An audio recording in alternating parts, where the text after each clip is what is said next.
Hello, everyone, and welcome to our commentary of Sick Jova. No, actually, Yeah, Joe was it's- dying in the background. I'm literally in bed commentating on this. Granted, audience, I probably won't be in on this much anyway, for two reasons. One, as you can probably tell, I'm incredibly sick. And two, this is kind of a penalty commentary.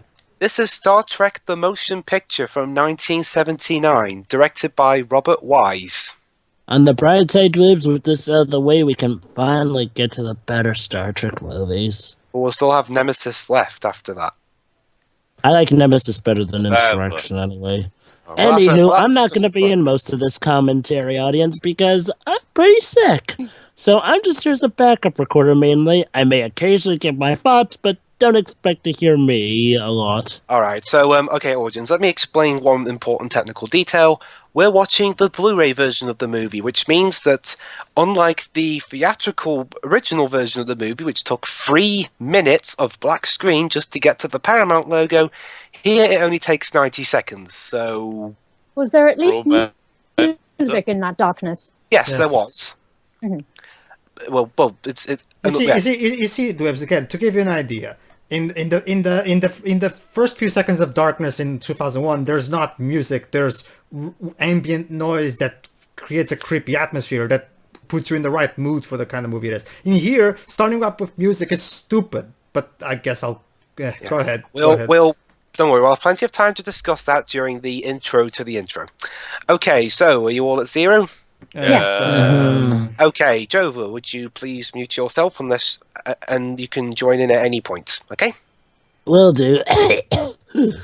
Alright, so, okay, 3, 2, 1, click. You know what's funny? Joe was really sick, so what do? You get him to watch a really shit movie. Actually, I think, why not starting with the usual Star Trek narration, Space the Final Frontier? Because it's too artsy for that. Because that would make sense too. You can't have any of your nerd crap in this movie. Also, the movie was produced by the creator of Star Trek, Gene Roddenberry. Okay, you'd think for a guy that's trying so bad to recreate the 2001: A Space Odyssey, you think you'd be a little less shit at it, because immediately here's one bit again. For those who don't know, audience, my favorite movie of all time is 2001: A Space Odyssey, and right from the beginning, this guy gets it absolutely wrong. In 2001 starts out with creepy ambient noise that sets up a creepy atmosphere, puts you in the right mood for the kind of weird ass movie that 2001 is. This one just starts with classical music. So what am I supposed to get from this? I don't get me wrong. Yeah. I like Jerry Goldsmith, but this isn't quite that great, honestly, except for his Star Trek theme. That's awesome. You know, also, honestly, Shiro, just to address before I mute officially, don't worry, I won't be suffering that much since I probably won't be watching most of it. I may even be asleep during part of it. Right. Rest is the best medicine. You have a 3DS.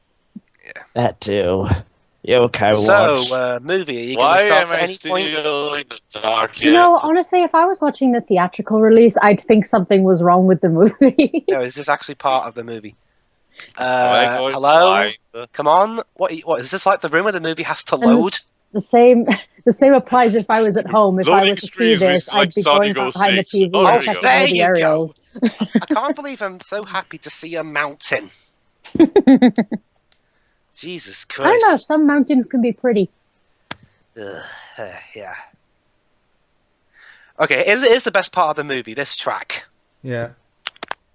In fact, this track was so good, they used it for the theme for Star Trek The Next Generation. Da-da-da, da-da-da.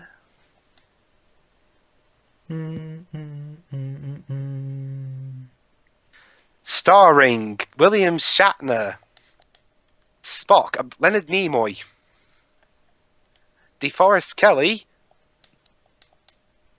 and everyone else.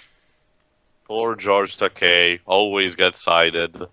Yeah, he gets made a captain in Star Trek 6, and even then he kind of gets sidelined. Yeah. Persis Hambata. Yeah.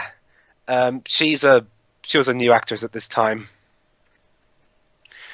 That's why did the most awesome of... Thank you, Todd Ramsey. Thank you very much. Thank you for your non-editing work.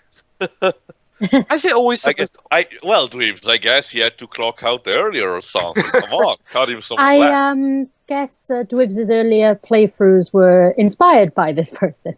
Yes. Why is it sometimes the most awesome of music themes are done for the most dullest of movies? Also, most title screens are so, all in the dark and stuff. Yeah. Yeah. Well, Also, okay, one thing. Apparently, when the movie originally came out, the movie took so long to make that by the time it came out in cinemas, the telesign was still wet. Huh? The film itself, was still wet. So, guys, Dun, dun, dun, dun. can you guys feel the excitement? Oh yeah, the opening of the. I'm feeling sick from this camera motion. What are you talking about, Dwebs? The opening of A New Hope has nothing on this. Yeah, I mean, come on, that film was started. That film had action and excitement. This has flying in a line. Is this going to be like Fan Four Stick where nothing goes on for ages? Yes. Yes. Yes. Except, give some credit. Fan Four Stick had more things going on. Shitty stuff, but at least shit going on. And I guess it was a shorter film. This is 2 hours. Yeah, we're gonna have to sit through 2 hours of this kind of shit. Also, this is the first appearance of the Klingons that most of us know today. Yes. They had the forehead bumps and all that. I could be watching the Yokai Watch movie right now, but no. Well, Shiroi, actually, Nova. no. Well, never mind. I forgot you had to watch it on your own first. Yeah. Well, So, by the way, speaking of that, just- wanna watch it after? Sure. by the way, Awesome. see that cloud there? That's our ending for this movie. Looks like a nebula. Yeah, this movie, so Fantastic Four: Rise of the Silver Surfer took inspiration from this movie when it came to its villain. Why were there no subtitles for the Klingon? Last I checked, they had. Don't be silly. We don't need subtitles. We are artsy. So Is this one of those- I can just basically Just guess. cough say. something in the mic, and that called me a artsy language. Sure. You mean like that? There you go. Joe. Jova's improv. That's cough for. So how are you guys enjoying this film so far? I don't understand what's going on. Are the Klingon firing at nothing? They think it's an enemy. Okay, Dwebs, quick question. Which movie is more filled with nothing? This movie or After Last Season? This What film am I actually. watching? Really? Because at least, so you'd rather be looking at squared shapes. Is that a Rorschach test? At least those square shapes are fun to watch and fun to mock. Really? I guess, sure. Yeah. The fact. Jesus And also, Christ. I guess, because Okay, this is a This movie well-established... aged so poorly. Also, he's Okay. wearing a pink suit. could you please could somebody please explain to me how a movie that came out 10 years after 2001 or 11, if I want to be technical, still has shitty effects by today's standards, and 2001's effects is well, it's Kubrick, the master of visuals. Never mind, I got my answer. But this was Robert Wise, the master of some stuff.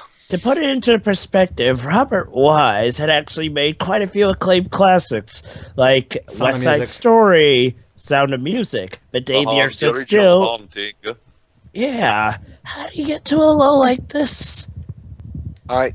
Blame Paramount, I guess. Going back on what you and Pedro were talking about, Dwibs, I mean, it would probably be better to watch something like After Last Season as well, because that's its own original piece of shit, whereas this is a movie based on a well-established and loved franchise. Yeah.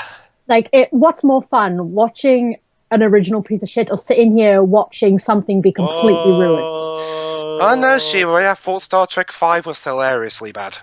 Are the Klingon getting digitalized for the next Digimon season? If only that. To be fair, I like the Digimon anime. I hate If only the, it were that attitude. Which season is me your too. favorite, Shiroi? I have no idea which one. I hated the movie, the one that is actually 3 ovas meshed into one. Well, everyone hates the movie, I haven't seen Pedro. it. Well, actually, Joe, you'd be surprised. Back when Doug made his first review, Sonnyman from SSMB immediately posted, "I'm sorry. Well, I'm not saying he doesn't make good points, but I'm sorry. I just can't bring myself to dislike the movie. I still think it's an awesome movie. But fine, whatever. Okay. If you want to be deluded, that's fine. But Jesus. To be fair, Sonnyman wasn't deluded. I mean, he even admitted that Doug had points. Sonnyman just likes the movie, and I can't blame him for that. Childhood stuff and all that. Dweebs, actually, when I think about it, the Klingons are actually poor bastards in the entire Star Trek franchise. Like, yes, we're depicted as this war race, but, like, they're probably one of the races that suffers the most casualties. Yeah, for being a proud warrior race, they kind of suck at war. No, it's not just that. You know, it's not just that. They're kind of like... hi, Spock. Hi, Spock. What are you doing here? Okay, from what I've heard, Spock wasn't originally going to be in the movie. Mm-hmm. Wait, what? Yeah, apparently Leonard Nimoy got so sick of Star Trek by this point that he didn't want to do it initially. But Paramount... So that's why he wanted his character to be killed in Wrath of Khan? Actually, well, he said that if he could die in the next movie, then yes, he would do this one. Is that a statue with legs? Yes, a statue with legs.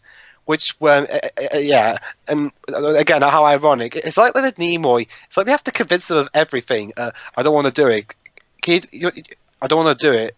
Please do it. Can I die in the next one? Yeah, okay. I don't want to do 3. Can you direct... what do you want to do? Can I direct the next one? Sure, okay.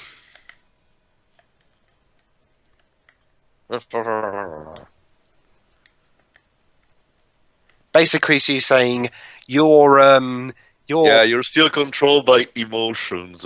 Yeah, you have been very good at containing your emotions. Now join our Vulcan Order and stuff. By the way, I never liked honestly, call me a space racist or something, but I never liked the Vulcans. Do you prefer the Romulans better or something then, I guess? No, not even that. It's just all these preachiness they have because they feel so self-entitled. I mean, Spock is a likable character because he's alpha human, therefore he shows humanity. Since nothing's going on, I might as well say something. Shiro just said something about Sonic Heroes. Honestly, Shiro, I'll take Sonic Heroes over this because at least Sonic Heroes is easy to make fun of. Plus, Sonic Heroes has some very good music tracks. That too. Well, not that this music doesn't have that. Not to mention the fact that Sonic Heroes actually can be generally considered fun, since it does enough stuff. As long as you ignore the version I owned, which is the PS2 version, I think everything... Well, not... I think it's fine. Mm-hmm. My problem the GameCube with this, version especially is actually pretty great with all the That's the original version. I have to talk about something. My problem with the soundtrack in this movie, aside from the main theme, at times it feels like Jerry Goldsmith has to record his soundtracks and then turn the speed down to -50 just so he can fit it with the visuals going on screen.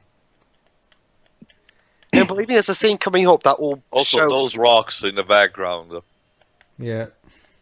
Yeah, how are Robert Wise's visuals normally?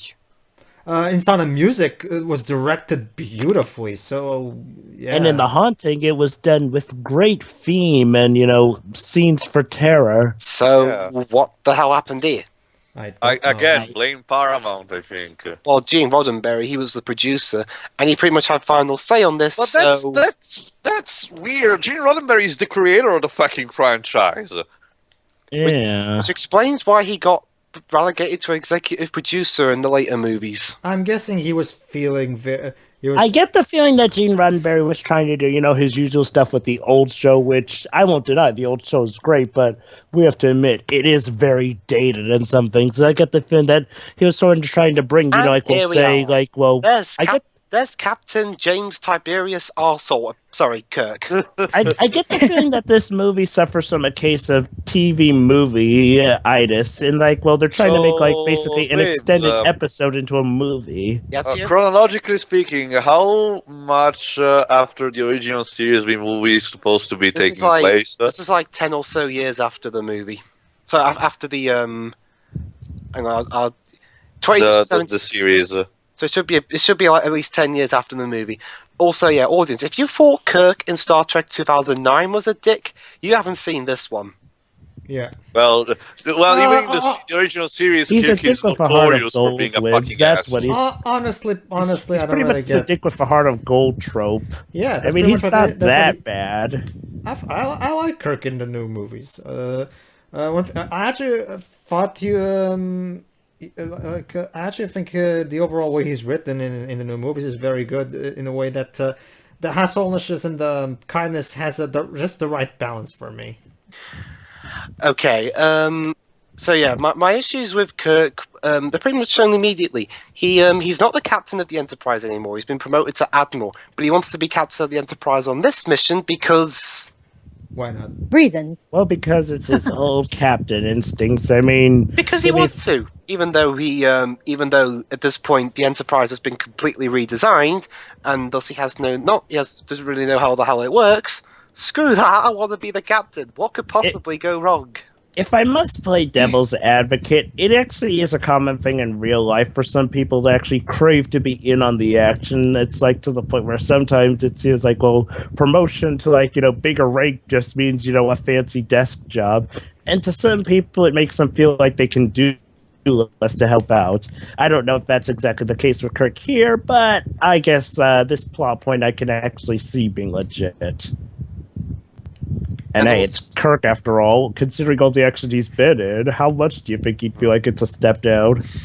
And also, yeah, another problem I've got with this movie: if you're not Kirk or Spock or Bones near the start of his appearance, you've got no character here. Pretty much. Yay! Of course. I forget, does this movie, see, even I mistake this for an episode of the TV series, but yeah, I forget, does this movie, pay any mind to the past episodes? I know later movies do. There's references to the original Star Trek theme. Oh yeah, Joe, it's a good thing you brought up the whole point about being a TV episode, because this script initially started off as a TV episode that was supposed to be a pilot for a new Star Trek show. Well, there you go. I rest my case. That's the major issue. It's like I get the thing that what Gene Roddenberry originally had in mind just got stretched into a long movie. I'll sum it up. Long story short, he was going to make a movie, but then it got turned into a TV show, but then it came back into a movie, but then it became a TV show again, but then it came back into a movie. So it's basically that's why it took so long to make. Yeah, because they were just bouncing it back and forward to everyone. Yeah. So, okay, so there we have our answer: development hell. Mm-hmm.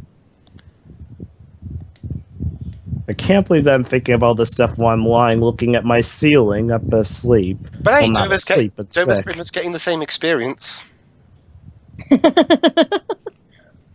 Don't touch me, Scotty. It's like don't touch me, you filthy casual. It's almost like being blind, except I can see, just not the movie. I can hear it, and I can hear you guys' reaction. Well, honestly, given what I've seen so far, I think actually lying down and looking at the ceiling would actually be more interesting.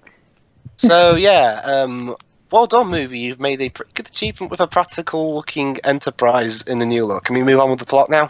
Oh. At least the movie... Allow me to say that at this point, we would be hearing some fantastic. If we were watching 2001, we were watching some various awesome use of classical music, which Kubrick was, of course, great at, and we'd be watching the origins of the human race and how we evolved eventually to what we eventually became. What exactly do we have here? Again, like I said earlier, I feel that Jerry Goldsmith just recorded the themes normally, but then slowed it down so he could fit it with the images on screen. Well, I guess the movie sounds interesting based on the music. It's not, Joe. It's just people looking at spaceships. Oh, honestly. Okay. I'm curious. I'll take a look at the screen and it's just a shot of the Enterprise. Oh, get used to that, Joe. 80% of the movie is just that. Honestly, in terms of his Star Trek scores, I don't think this is really his best work. Honestly, I think his scores for like Star Trek V and Star Trek First Contact were better. So, refresh my memory, Bamiko. By the end of the original series, did something bad happen to the Enterprise? And, like, are they rebuilding it? No, it just ended. No, apparently only the movies got a tendency of destroying the Enterprise. This movie's just completely remaking the Enterprise, pretty much. They gave it new engines. It's almost an entirely new ship at this point. Gee, I can't wait to see how well running the Enterprise will be in Star Trek V. Oops. Yeah. Don't worry, though. At least they'll get final closure How on many Star Wars Star Trek 6. movies are there? 10 for the original and new generation stuff. 2 for the new movie. one. You took With one like more 2 to 3 minutes just to get to the front of the Basically, ship. Shiroi, the 2 new ones that came out recently were made by the creators of Transformers Prime. And they act as a reboot for the whole franchise. Yeah. No, what's interesting, Shiroi, about the new movies is that they're not technically reboots. They're actually taking place in a different timeline to the original series, because the original Spock from the original series does show up in those movies. Yeah. We'll explain when we get to those how are movies. they in general? Oh, they're very good. They're very good. There's also a tie-in game with the new movies, but it's canon between 1 and 2, by the way. Because I know I've seen a next gen Star Trek movie. Again, okay, Jerry, could you slow the music down a bit? No, I will not do that. But Jerry, that means I have to speed up the movie, and that means this film will have pacing. What is this pacing shit? Again, Pedro, you think Peter Jackson has bad pacing? This is... But okay. How about this, Twips? Just because Peter Jackson is better at pacing, that doesn't... okay, fine, whatever. The point is... The point is the pacing is shit. It's so slow. Hey, Jova, I don't know... Oh, no, you go ahead. Just because Peter Jackson is better, that doesn't nullify what this movie's doing. Yeah, I know. I'm just, it's just a comparison. I know. Well, okay, I'll give this. Okay, yes, it's true that I did fall asleep in the theater while watching Return of the King. Yes, it's true. I admit that. However, yes, I will admit that at least Peter Jackson has more interesting stuff going on in these movies. Yes, I'll give him that. Unless, of course, you're talking about King Kong. That got fucked because fuck that movie. That movie was boring. That's because 3 hours. The problem with King Kong, the problem with King Kong is like what suffers the same issue as The Hobbit. You're trying to stretch out even the original source material basically longer a length without really, putting in that much. Basically, sure. The original King Kong from the 1930s, which is of course considered one of the greatest movies of all time, was 90 minutes because, well, it's a simple plot, so 90 minutes is all you need. So, what's Peter Jackson's idea of making a remake love letter to the original movie? It's like a 2-hour movie. Let's take a 90-minute movie and stretch it out to 3 fucking hours. It was 3 hours. Yes. Yeah. And let's put Jack Black in it for no reason. Hey guys, Jack Black was actually awesome in that movie. Maybe it was. I know, but why exactly him? I mean, it doesn't seem to fit for. Hey guys, guess what? We've managed to make an achievement in the movie. What? Oh? We actually made it to the Enterprise without falling asleep. Yay! Well, I'm multitasking. I'm playing Child of Light in the background, so I don't die of boredom. Also, yeah, I kind of did rest a bit because sickness. Okay. But well, I guess I'm going to go back to Slapfest. Yeah, look at these costumes. So I'm sorry, guys. Wait, we're having a Star Trek slumber party. By the way, they're not supposed to look like that. Why are they looking like that? Guys, are you sure we aren't back in the old series, like in the first season? Are we in Space ER? No, Jova. Those shirts in the original series actually had more color than this. These just look terrible. I swear I can see some people's balls. Ura, why are you wearing your pajama? And everyone here's wearing their Starfleet pajamas. Were they just woken up or something? Or They saw the scene was boring. Jova, but now we woke up. I'm going to rest a bit. Yeah, that's sure. Go ahead. So, yeah, thankfully, the second movie onwards have much better costumes. The second movie... Okay, hold on. Because the second movie onwards, they actually look like professional military people. And they have red. Red automatically makes it better. Well, not necessarily in a Star Trek related No, thing. even I know what that means. Yeah. But remember, in Wrath of Khan, red doesn't automatically equal death. It puts you at the highest risk. Not when everyone's wearing it. Now, can we go into something else? My throat's starting to hurt. Well, if you want to take a break, Jova, then by all means. Yeah, go ahead. Can do. I would. You sound like you're about to die or just lose your voice.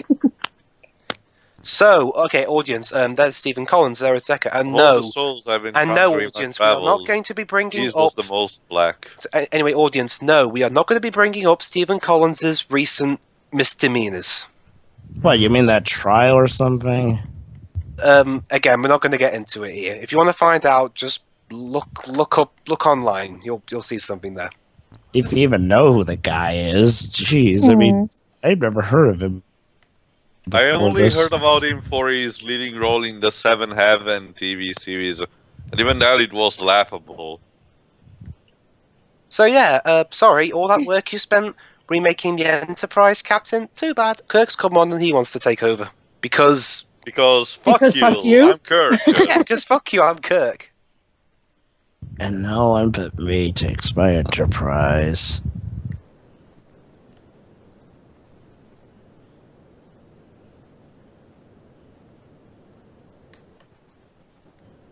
Bullshit.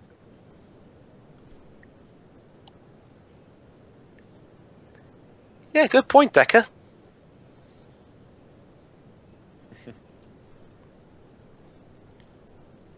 No, I'm not.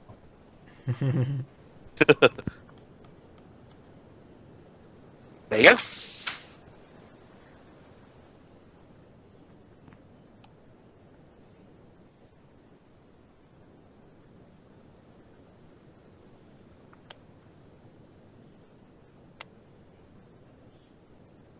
Yeah, I'm just going to use my admiral powers and, you know, totally undo all your hard work.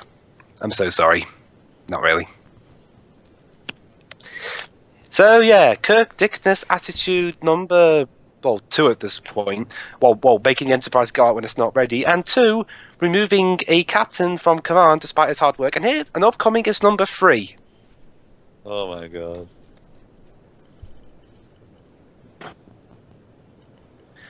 So, something's going wrong with the transporter.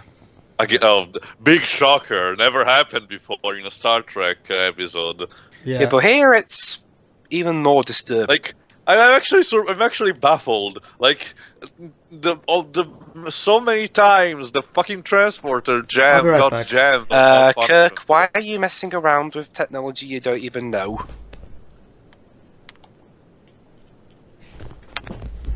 Dun, dun, dun, dun, dun, dun, dun, dun, dun, dun, dun. No, he's not fighting the console. Yeah. What the shit? Yeah.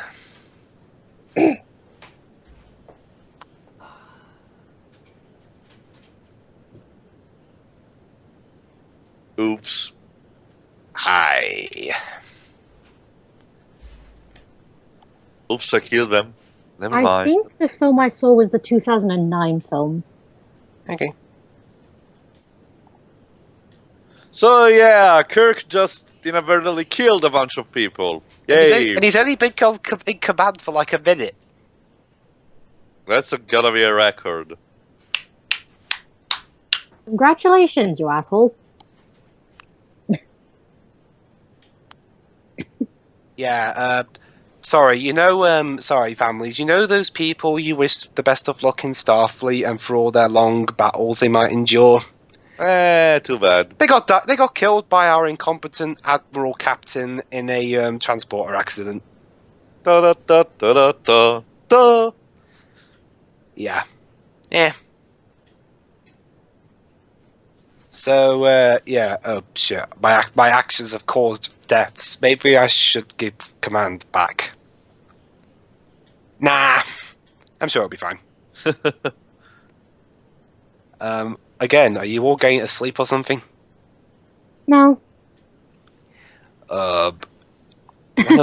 One of those new uniforms coming in. This is going to be. Yeah.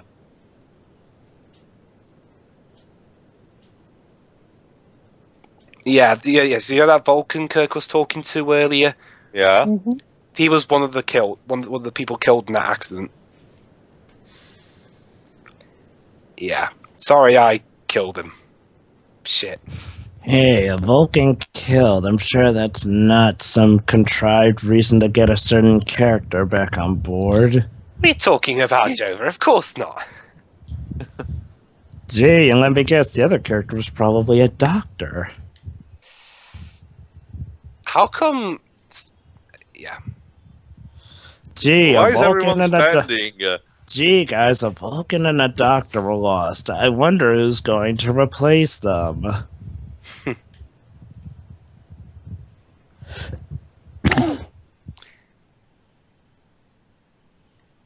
So time is of the essence, surely. Oh no, wait, slowest ship pacing movie. We'll just take our time.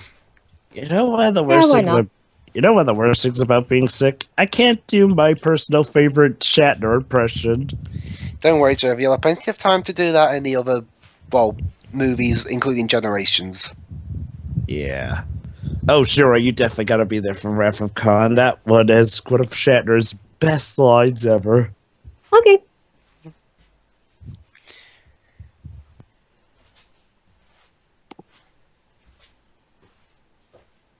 Priority signal.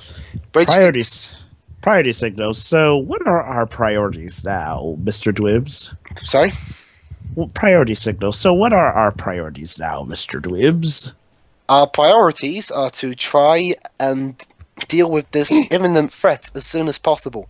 But first, we need to look at our magnificent ship for 3 minutes. Yes. Of course. Meanwhile, I'll just be looking at this ceiling right now, dear fellow gentlemen. What the shit?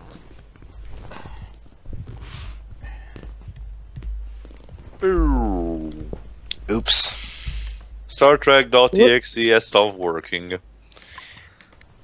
Also, yeah, let's get a nice visual on the attack. You know, Hmm? by this point in 2001, we would have. throughout this commentary. Pedro referencing where we'd be if we were watching 2001 at this point. But that's one of the main reasons I'd why. say take a shot, but I'm too sick to. And I don't drink. That's one of the main reasons why I hate this movie, because it gives a bad name to 2001. To everything else. No, 2001 specifically, Shiroi. But the thing is, okay, in 2001 we were already getting some explanations about what the expedition is trying to find exactly, and what exactly is going on. In here, also, if this is the outside of that ship, why aren't the cameras destroyed? Because that would make sense. I guess. Yeah. Ever since I became captain, don't you think that my actions have caused too many deaths? Move!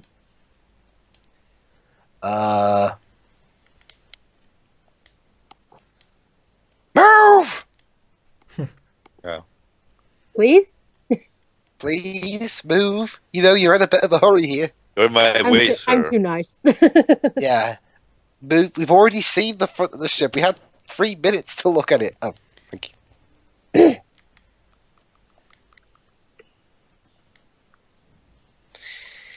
Yeah, tell that to the families of the last people who went on it.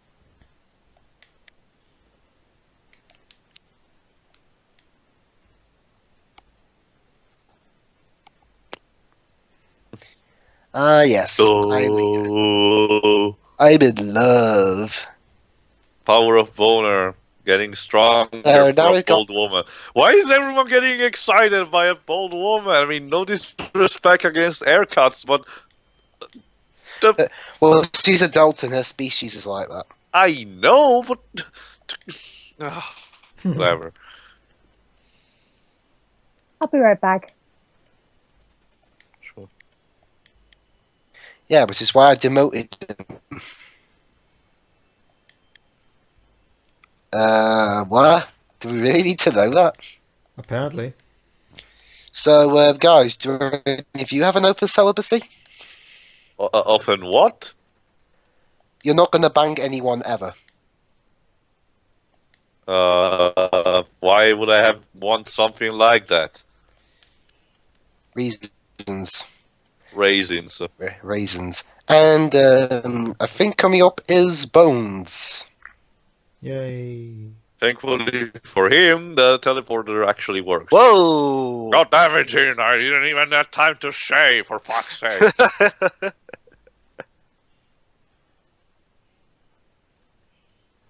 I was asleep, damn it! I'm still in my pajamas. Like, seriously, what's up with the beard? You know, okay.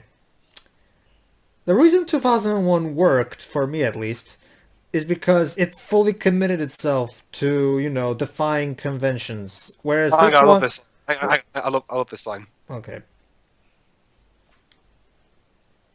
Yeah, okay, that was a pretty decent line. Okay, go on, Pedro. Yeah, Kubrick actually went out of his way to really go all the way with his plan, whereas this movie tries to have its cake and eat it too. Like, you can't have a 2001 like atmospheric thing and then at the same time try to have a character-driven story. It doesn't work. Bones, I need you.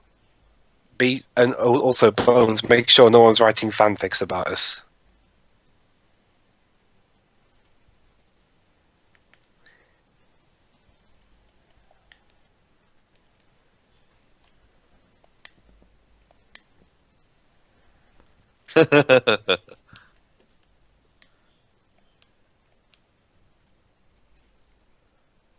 And by the way, where's the nearest shaver? So, guys, remember that thrilling scene we saw of them looking at the Enterprise? Yeah. Yeah. We get an even more thrilling one watching it depart, Space Dock. Yeah. Aren't you so excited, everyone? No. No. Shiori? Shiori's She's bird. Burby. Oh, I can't believe she's going to miss out on this wild action. Wild action? Yeah. Also, that's something your complaint Trekkies have with the newer films. The newer films have plots. No, they say there's too much action. Well, I'd rather have that than this. I guess a complaint they could try making is that we're trying to rip off Star Wars in terms of action, but even then I would say it's a bullshit argument. Especially considering Star Trek has always been about, you know, the whole negotiation, diplomacy over violence and stuff. Yeah, but even then there's violence there at times as well. Well, that's the moral of the whole story. You can't always win. You in that way. Sometimes you have to fight. Yeah. You can try be as best as you can, but you can't save anyone every single time. You can just do the best as you can, trying to have common sense and good morality and stuff. Right. Also, those black spots on the camera. Yeah. Good job, Jerry. Reduce the speed to what is minus 0.9. My point is, while Star Wars tried to be instead just to tell an epic sci-fi marvelous adventure story, Star Trek always tried to depict real humans will do if they had a situation of outer space. This scene here. Look at this. Wish. Way. Okay. I'm back. One of the main problems of the prequels of Star Wars, ironically enough, is that they try to be like Star Trek, introducing negotiation and diplomacy, but failing miserably to do so. But that's a huge topic for another day. So, wait, guys, I just got back, and are you seriously telling me that they only just now got port? Yes. Yes. 37 minutes into the movie. This movie, I'll get... okay, Dwebs, you probably have that movie, because I remember Jack Schiff on that movie. How long did it take in The Hobbit for them to finally move on and start their journey? Again, I haven't seen The Hobbit, but I've heard it was like an hour. Oh, I didn't see it. I figured No, you would. I haven't seen it. From what I've heard, it was an hour. I did, but I don't remember the time precisely, but yeah, it's around 40 minutes, 1 hour. Ugh. Also, yeah, bald chick, I take it you've already established her. Yeah. I couldn't really tell the time because I was too busy marveling at how the trees looked like they came from Minecraft. So. All right, so do you remember earlier when we said the hyperdrive was still under? Hi, Jupiter. The hyperdrive still needed more work. Yeah. Hey, Jupiter, I look forward to Sephiroth punching a hole in you later on. And Eddie Redmayne being hammy in you. You still there, Shirai? No, He's she's burped. Guys, original Star Trek theme.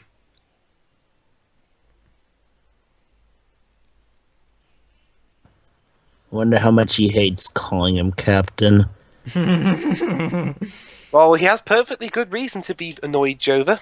Yeah. Well, yeah, honestly, of course. It's very legend. Yeah. Well, hey, he's one of. Hey, it's always refreshing to see someone who actually has a legit reason to hate Kirk, Like outside of Kirk meta literally reasons, came in of and just course. stole the ship GTA style. Oh, gee, look who's back. So, Bones, how does it feel now you haven't got a beard? Well, what was the point? He had a beard. Yeah. Yeah, he had a beard when he came up. I guess he wanted to establish. Oh, right, you know, yeah. symbolic It's the role. 70s.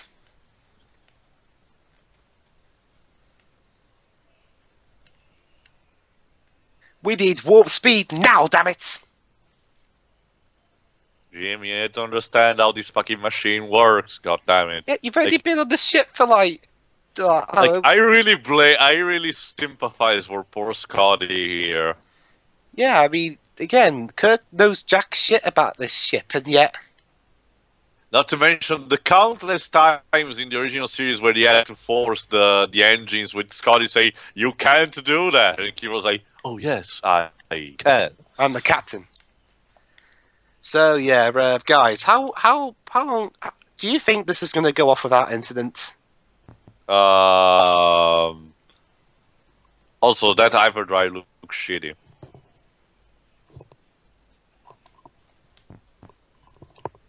And now we're looking at a screensaver.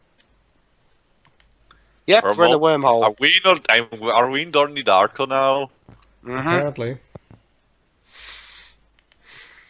So does that mean that that reactor that drops on Donnie's house is actually a piece of the Enterprise? Sure, why not? Headcanon.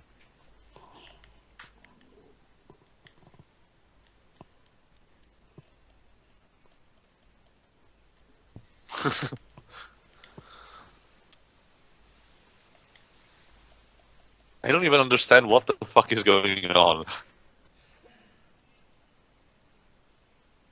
What? What?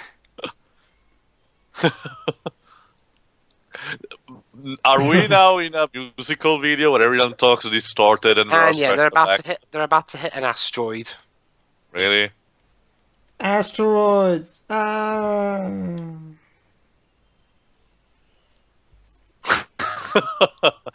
Are we the Power Rangers episode now? Apparently. Actually, no. The Power Rangers is more interesting than this.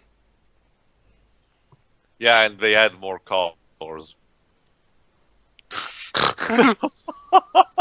That distortion voice. No.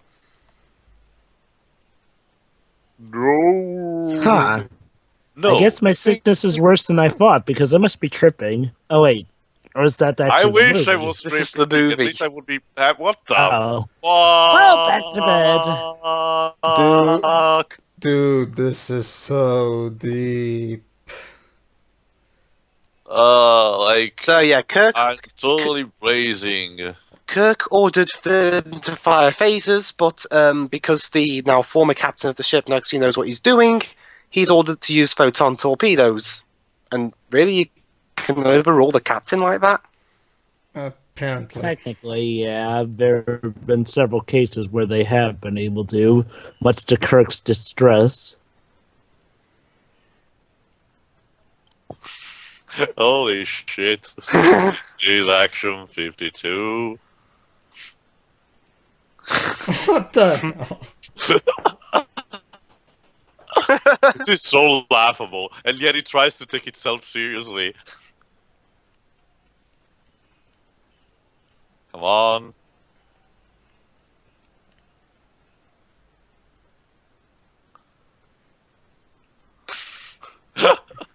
Go on, Chekhov. We'll count on you.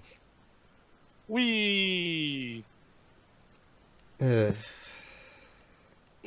Oh.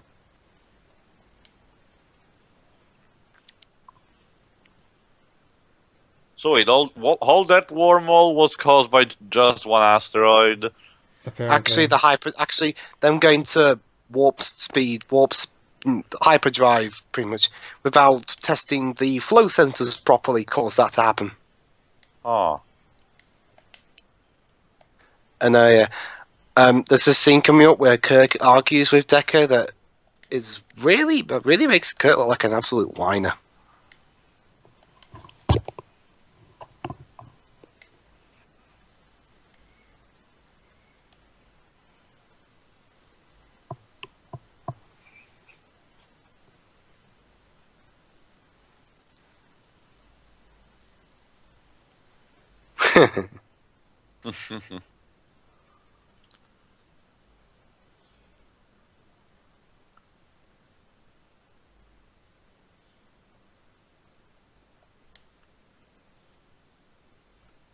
Poor Scotty.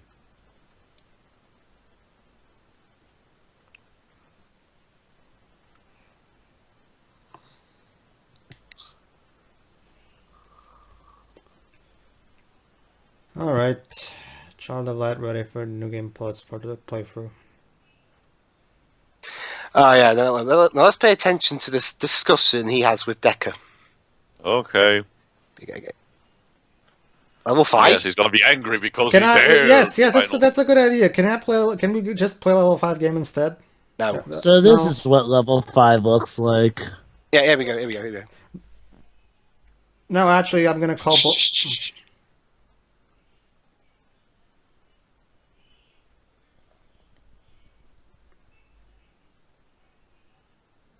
So they couldn't have used the phasers anyway.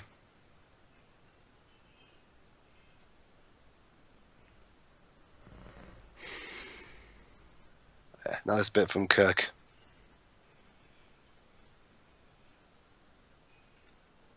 He's not competing with you. He saved the ship from your incompetence, you arsehole.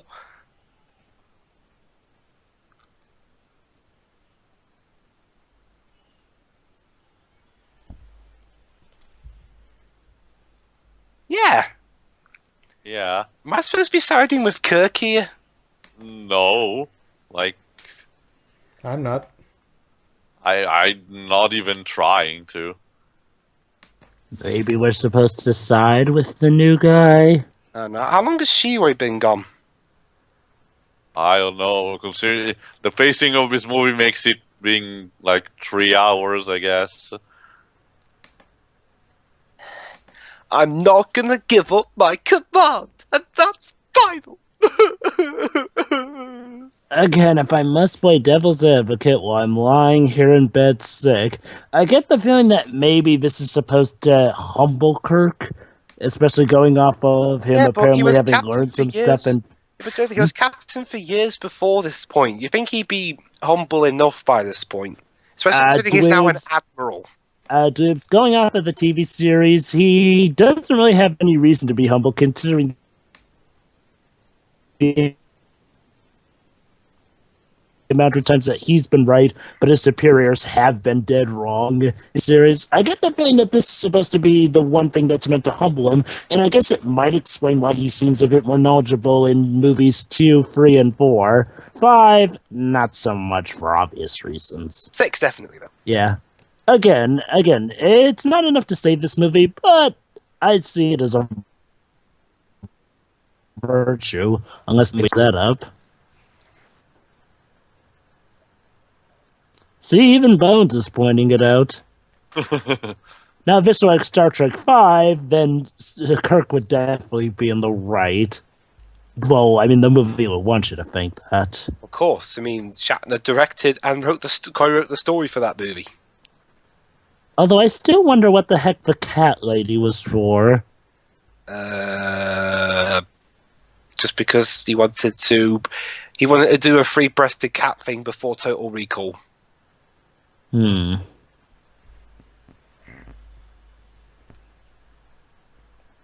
But I'm going to ignore it because I'm Kirk, damn it.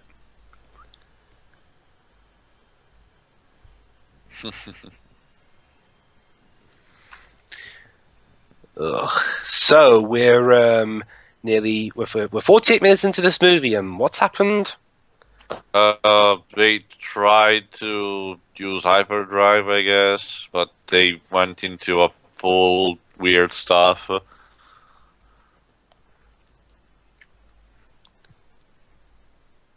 Okay, now what have you got here? All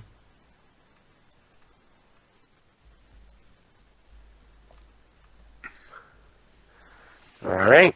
So who's coming on board now? I wonder. I really do wonder. It could be anyone. Yeah. Yeah, honestly, while I'm sure these effects look good for the time, honestly, I don't really agree with the whole the effects being impressive to this day thing, honestly. I guess it's more so that they don't look that fake.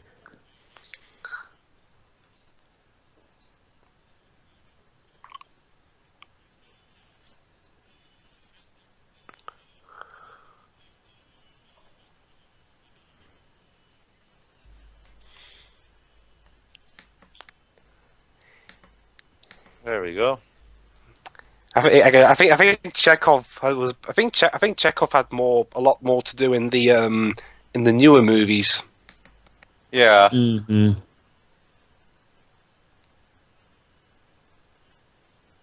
Spock. Spock. I can't do it because my voice doesn't have the power. Again, don't worry, Joe. We'll have plenty of time for that.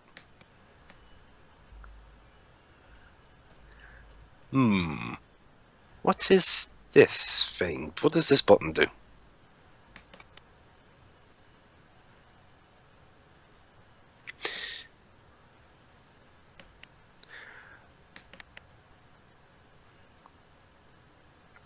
Yeah, so...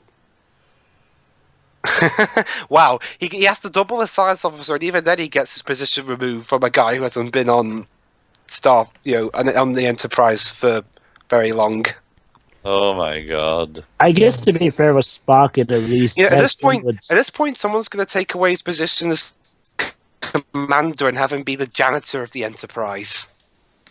I guess to be fair, at least with Spock, with the whole half Vulcan thing, it at least makes more sense, considering how Spock is literally hardwired for this sort of stuff. That I could at least understand. The Kirk thing, though, no. I am monitoring the set of the Enterprise so I can try and recreate it when I direct Star Trek's Freedom 4. What have I missed? Nothing. Spock's back. Spock came back. Absolutely nothing. Shira, have you seen Star Trek in any form before this one? I believe I saw the 2009 movie. That was the one with the where Spock's planet got destroyed. Maybe. I can't quite remember because I watched it in college. Did you like it? Not particularly, no. Did a planet get blown up in it? I can't remember.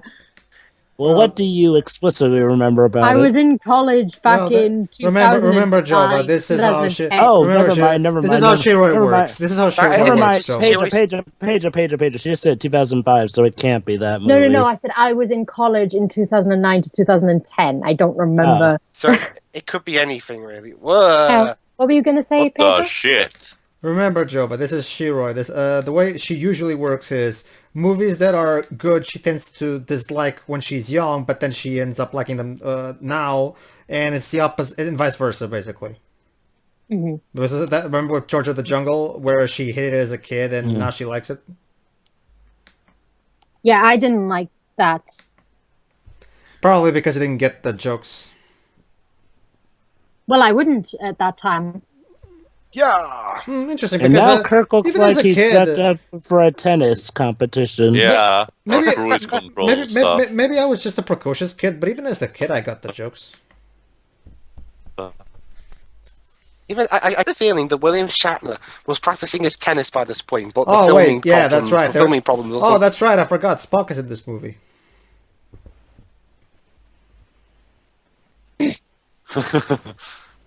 Remember, he's only here so he can die in the next one. And then when he dies, when he came back for the film after that, because he was going to direct it.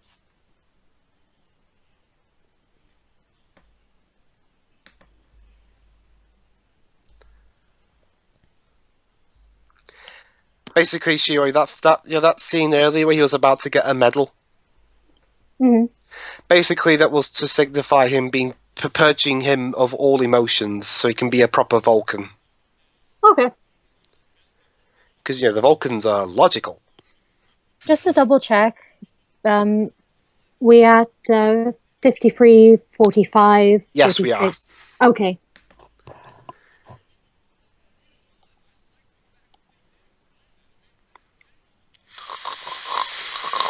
Boring. Again, Joe, if you're His snoring. face kind of sort of That was looked a fake CGI snore. in that scene. That was a fake snore, Dwibs. I don't actually snore. Sorry if it sounded a bit too real, though having a sore throat will do that to you. Actually, yeah, Bruce, you actually can be an amazing actor. I need you, Spock. No, not in that way. We need you for this movie. Yeah. I want to be killed off. Okay, you can be killed off. I don't want to come back. Okay. What can we give you to make you come back? Can I direct the third one? Okay. Wait, he directed the third one? And the fourth. I know he directed the fourth, but the third? Yeah, he did. That was then again, the third one's not even really bad. It's just it feels like a large step down from 2. Yeah, Paige will have quite a lot to say about 3. Wait, you hate 3? I hate Star Trek 3. Really? Because they brought back Spock, and I didn't like that. Oh, well, is that the only reason? I mean, to be fair, a lot of people saw that coming. Yeah, but that's exactly my problem. Like, if the people behind, if Gene, actually, at that point, I guess he wasn't so much. Okay, like, if there was any artistic integrity behind, they would just leave Spock dead, so his death will actually mean something. But again, the only reason he came back is because he's going to direct that one. I know, but that. Hang on, I'll be right back. Continue your point.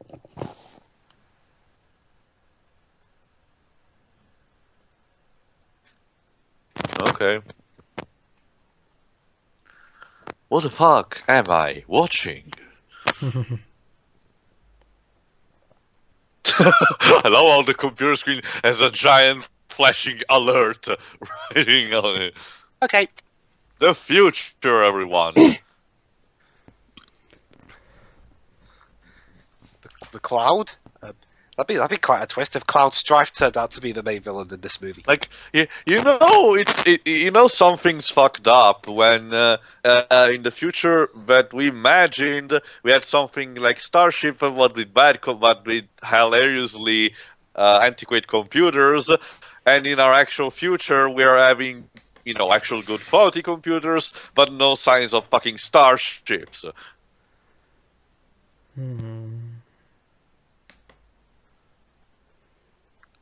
Power.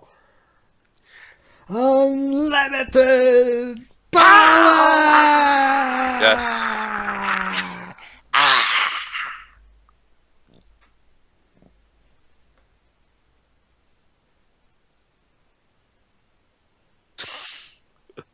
You can literally replace most of the dialogue between these two with...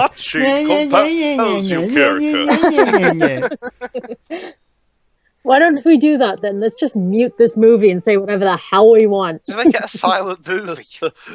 Star Trek, the abridged movie, abridged picture. Actually, someone did make that, an abridged version of this song. It only lasted 9 minutes. That's all you need, I think, because nothing else is happening. So yeah, out of this 2 hour and 12-minute movie, the only plot important stuff was only 9 minutes. Wait, they literally just took the parts where things were actually happening? Yeah. It's kind of like it's one of those things, Shira. It's like with Transformers: Revenge of the Fallen, where if you remove all the nonsense, stupid comedy relief and any filler that doesn't need to be there for plot, the movie's really only 5 minutes long, really.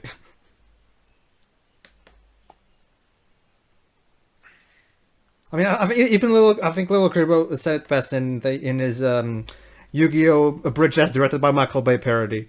Like, I'm gonna go back. I'm gonna go away and come back when these antics have stopped and the plot is ready to move forward again. For now, here's Linkin Park. I was I don't know why. It doesn't even matter how hard you try. You try.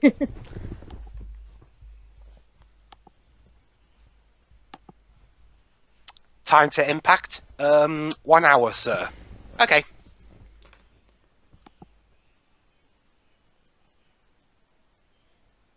Okay. Anytime.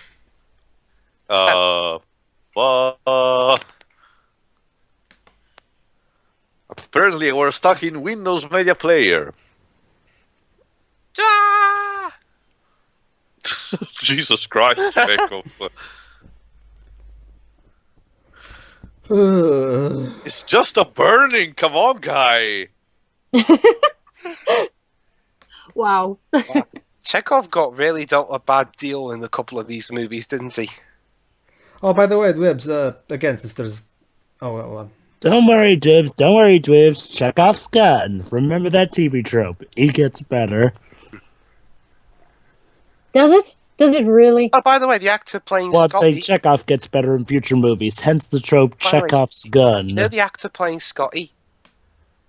Actually, Jova, the origin comes from a completely different terms, but go on. He's actually not Scottish, he's Canadian. Well, it's mainly referring to, you know, what happens with Chekhov's gun, and that's why they're bringing it up. I gotta say, for a Canadian, he does a pretty good Scottish but accent. the trope itself comes from the writer, not Chekhov. I know that too. I'm saying exactly it's TV referring to the tropes here, event, right, not what the guys, writer okay? said, but okay.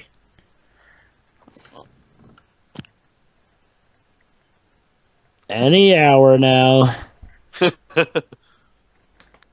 Don't worry, I'll probably be back up and awake by the time it comes.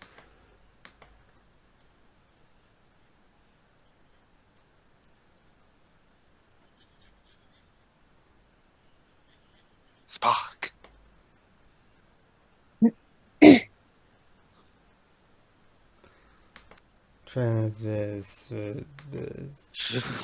What happened? Did the effect fail?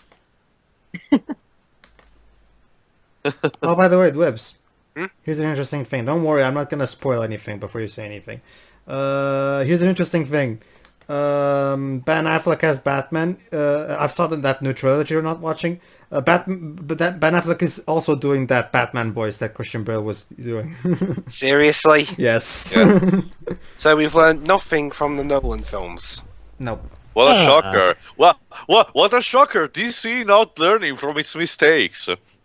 Well, here's the thing. Everyone kind of really likes that voice, so I guess DC doesn't consider it a mistake. DC Comics fanboys confirmed to have shit tastes. DC is Illuminati confirmed.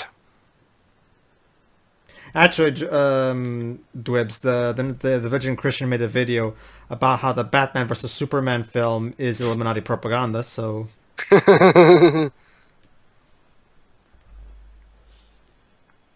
But of course, Taylor's favorite video of his is the Dissidents one. Yeah. Are any of you, aside from Jova, are any of us tucked in bed right now? I'm on my sofa. Dreams, what's up with you asking private question today? Because I'm not bored. What's the color of your ceiling? Are you in your bed now? Actually, okay. What I'm wearing? Okay, how about this? In that case, I'll give you my spoiler-free opinions on that trailer. Since again, spoiler-free, so don't worry. Honestly, I don't get what people are saying that it spoils the entire movie. Honestly, yes, it does. Me neither. It does show that there's going to be a specific character that's going to show up that we didn't expect. But aside from that, not really. It doesn't really spoil anything. Aside from the fact, of course, that Jesse Eisenberg as Lex Luthor looks fucking stupid. It looks nothing like Lex Luthor is supposed to look like. Unless they're setting up for one of those, Superman may be bald Lex Luthors. No, it's not even just the fact. It's not even just the hair, though. Trust me, I don't really like his hair. But he doesn't look anything the way Lex Luthor is supposed to look. As I mentioned, he looks more like the Joker. Aside from that, though, the trailer does seem to show a lot of promise. And granted, I can see why people are more hyped for that than Civil War, which to me looks run-of-the-mill. Ironically enough. Honestly, Jova, it's Zack Snyder and David Goyer. It's not going to be... And Chris David Goyer's not... David Goyer doesn't have as much control this time. Yeah. And Zack Snyder, as I've proven, usually does do a better movie. It is his past work show. Yeah, but when was the last time he made a good movie? It was actually the movie he made before Man of Steel. Well, Sucker Punch? Sucker Punch? Oh, shoot. No, not that one. I keep forgetting about that one. You mean, Legends of the Guardians. Let me guess, the Owl movie. Yeah, that one. Yeah. Yeah, he hasn't made a good movie in 5 years, then. That's not very encouraging. Sorry. I keep forgetting about Sucker Punch. Like, he hasn't made a good movie. Everyone forgets about Sucker Punch. He hasn't made a good movie in 5 years, then, so that's not really encouraging. So he's made like one bad movie and one so-so movie. Yes, I consider Man of Steel so-so. I mean, don't get me wrong, I hate it in some regards, but Man of Steel is by no means the worst movie. And at worst, I consider it average at worst. That's not saying it's good, mind you, but I wouldn't say that it's No, man, he's talking about Man of Steel, the new Superman film that came out 2 years ago. I wouldn't say that I've heard very negative things about it. That's because it's a piece of shit. Yeah, Man of Steel is very mixed. It's like some people love it, some people hate it, some people are just so on it. I have two mindsets on that. It's like, well, if it's its own thing, I'm all right with it. Enter the alien organism. However, no, Joe. This looks H.R. Geiger for no out reason something that's whatsoever. You're trying to be artsy in that, Tio. Andy, basically, I'll say that I have more hope for Batman vs. Superman than I do for Civil War. The only thing, basically, sure, the only thing that movie did well was in the casting of the main character, because for as much as I hate that movie, Henry Cavill does fit the part really well. I also say Lawrence Fishburne as Perry White was neat. I guess it works fine, I guess. So, guys, have you been enjoying the movie up to this point? Not really. Gee, we're talking about two different movies. I'm sure that means we're totally invested in this one. Well, good job, guys, because we got another... If by invested, Jova, you mean getting the Enterprise on my fucking face through hyperdrive, yeah, I'm getting invested. Do something! Jeez! Oh, wait, is this the infamous scene? The one that really needed a cut? Yeah. Like almost every scene needed a cut, Jova. No, I mean this one in particular. You know, the one that Nostalgia Critic himself specifically focused on. Yeah. Again, you know, that burns... Why am I even supposed to be all blown away? I don't even know what the hell they're looking at. Again, you know, that YouTube cut I saw, that film only really had a 9 minute... Line? 2001 Space Odyssey? No, 2001 is actually did this thing much better. Oh, guys, they're talking! Oh, God. Thank goodness. Oh, well... never mind. Well, never mind. We're back. Okay. We're entering into this fertilized... Oh, talking! Giant fertilized human egg, or whatever the hell that is. It's a thing. And yeah, any object we don't know is called a thing. Well, Oh, so it's like the nickname Theo gave to the very first fal'Cie we meet, a thing.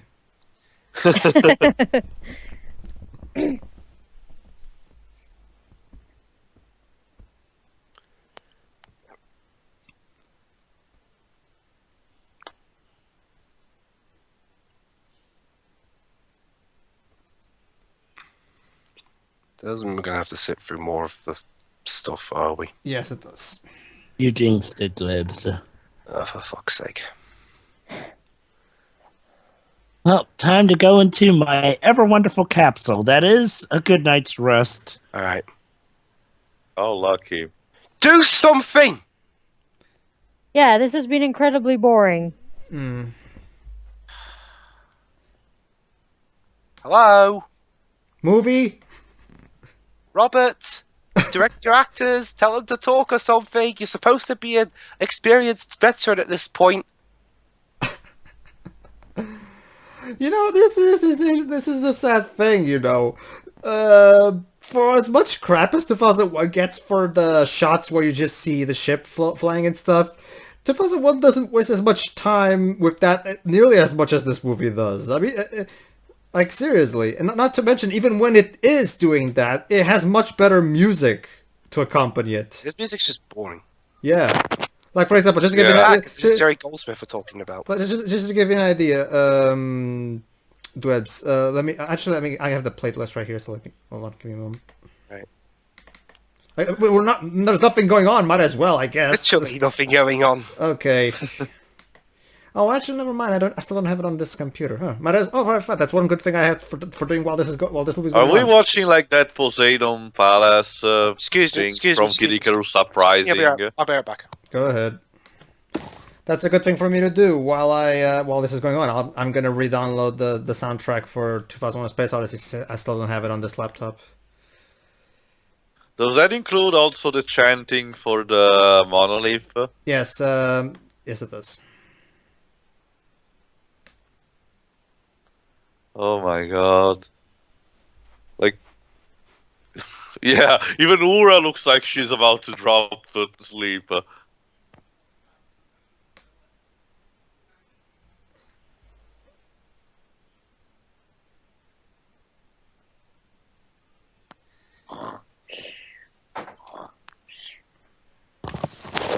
The hell? So, Snoring. nothing's happened. They're talking again. Yeah, human emotions. Like, You know. well, here's an interesting dilemma, Pedro. Oh yeah, good flashing lights. Something's happening. Pedro, Well, you think that for spicing up what basically it's empty space for all the pointless scenes, you think that the Z emotions of David Cage could be a good substitute? Yes, at least David Cage I can make fun of.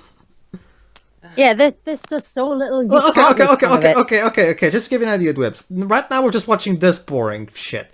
There's this in the Jupiter and Beyond scene of 2001. We're watching some amazing visuals that to this day still baffle me how the hell they managed to get that working without CGI. So we're at least so we're at least admiring its awesome crap. And here we're just looking at boring scenery. Movie. You know the first syllable in your word, move? Please, move. Jesus Christ, you're making Tarsem look like Steven Spielberg.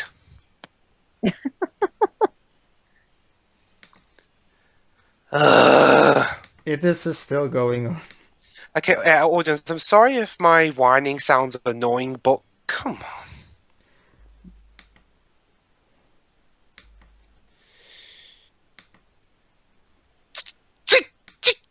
Just move for... Do it. My butt-chin compels the camera. On your marks. Get set. Go! Go. Move! Just move for... Just go. Jesus Christ! Also, what relevance did the bald woman had to be so prominent? She'll do something in a bit. No, we know that, but so far she did jack squat. Yeah, Yeah, she's she's the only blinded by the sun. The only major Go. the only major contribution she's made is say that I can't have sex with anybody. Just want to let you know that. Like at least Gene from Seven Heaven had a bit more character and backstory.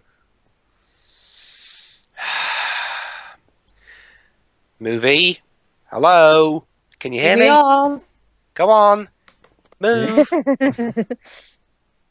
Oh, talking, thank God. You know, by this point in... okay. Oh, something's happening, guys, thank God. How long did... Jesus Christ, how long did that go on for? Way too long. Too much. Oh, fear, something's about to happen now. Jover, something's happening now. Shoot, I actually did fall asleep.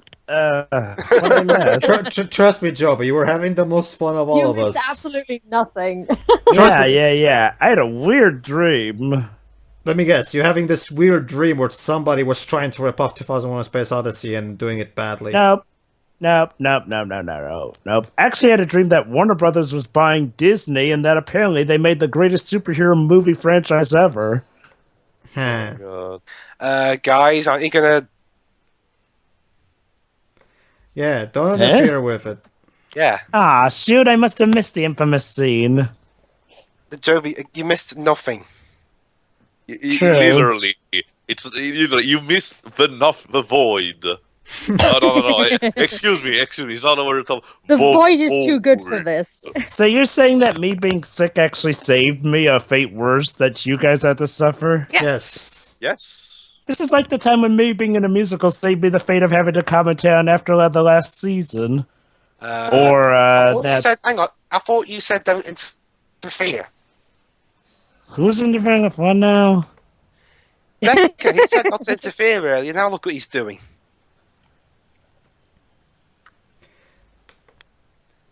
You know, don't you have a lockout function or something? By the way, Debs, remember how in the Superman animated series, Lex Luthor is this tall, imposing, rich... Yeah. Let me guess. Jesse Eisenberg isn't. Jesse Eisenberg is just being a Jesse Eisenberg. He's being an annoying prick. Wow, even the stuff where it's actually happening is still kind of boring. Yeah. Decker, no! And just reminder, we're halfway through the movie.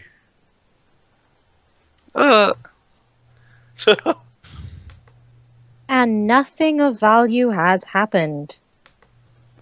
Why aren't we watching an episode And of she this? gets digitized. So she was completely pointless. Congratulations. Ooh. That was a genuine yawn this time.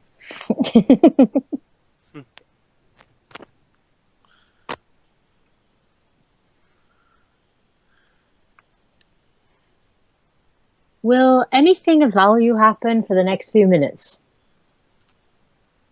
Yeah. Can I get a cup of tea? No, Shira, you are to remain there. Oh. Yeah, there you go. You know what? Screw it. I'm getting a cup of tea. Shira, no! Wait, is Tio still here? Is Pedro here? I'm here. Okay. Then I'll get tea. Okay. No, Shira, you actually might miss something important. No, she won't, Dwibs. Let her go, Dweebs. Let her go. Is there anything important, seriously? No. Eileen's going to come back, but she's going to be possessed by that thing. Okay. They are. I summed it up for you. Now you can go. In fact, that's what probably... Okay.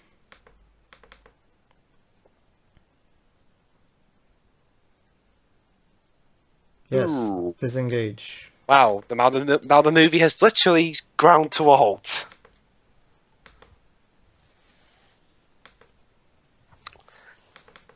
There's a turtle pace, now it's stopped. So, what kind of pace is? Absolute zero? Yeah.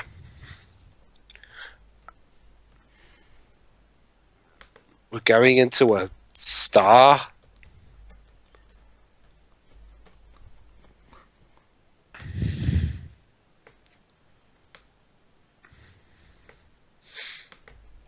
You're not the captain anymore, remember?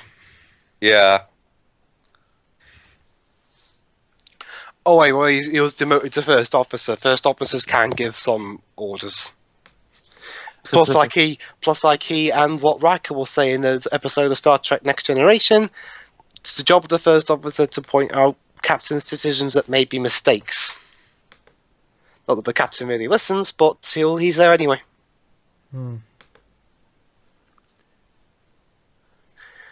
Also, audience, we'll probably get to Kirk versus Picard in Star Trek Generations or something. You don't know yet. We don't know yet. Apparently, no, we don't know yet. Not that there's anything to know in this movie, but... Again, are these effects really all that impressive? Again, 2001: A Space Odyssey's effects still look... When did that movie come out? 1968, 11 years before this one. So a movie made in 1979 has worse effects. Yes. That's the most amazing thing about 2000. One of the most amazing things about 2001, the fact that the effects haven't aged at all. To this day, I'm still yet to see a movie with better visuals effects than that movie. To make that Jupiter ascending sequence without CGI is an accomplishment that only someone like Kubrick could achieve. Oh, by the way, Pedro, you know what's ironic? What? The guy that they had in mind to direct the special effects in this movie, and who was later brought on to try and finish the film. The same guy from 2001, I know. Yeah. Douglas Trumbull, yeah. Gee, I wonder why. This movie actually cost a lot less to make than Gee, I wonder why. Sorry, this movie costs more to make than 2001, sorry. Oh. This movie cost $46 million of 1979 money. 2001 cost between $10.5 and $12 million. Which is sad because 2001 looked miles better. Just to give an idea, Dwebs, we have atmospheres, we probably don't know. We have Alsos Praxas Daruxter from Herbert von Karajan. We have the Blue Danube. Like, let's give you an idea. There's a sequence in 2001 where we see spaceships circling around, and it's at the sound of the Blue Danube. You know what the Blue Danube is, right? Dun, no. Dun, dun, dun, dun, dun, dun, no. dun. You know, again, I haven't seen 2001. Well, it's classical music. Everybody knows the Blue Danube, don't you know? Like the one that's... No, actually. Yeah. Kurt looks like he's posing to be Superman. Yeah. I wanna be Clark Kent. Let me see if I can make this better. All right, hold on. Let me see if I can make this score better. Dun, dun, dun, dun. Sorry, Pedro, it's not working. Yeah. You tried. To give you a more knowledgeable thing. And also, the alien ship sounds like it's rocking the guitar. The term it's Deutsch. It's called German. It's called Also sprach Zarathustra. Also sprach Zarathustra. Yeah. Yeah. It's taken from a quote. It's taken from one of Friedrich Nietzsche's book that describes basically the death of God and the rise of the Superman, literally, as the new embrace for the mankind and stuff like that. Spock, what does your instrument tell you? Jack shit, because we have a computer with a giant alert flashing sign. Like, I haven't seen that stuff even in recent Hollywood disaster movies. You know, both computers that have only like countdowns on them or some shit.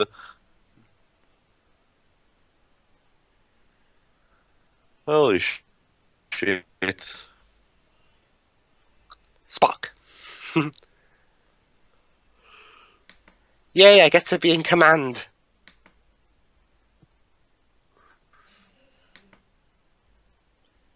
Computer, shut up.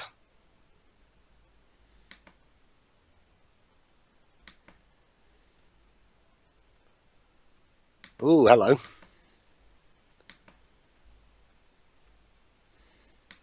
Okay.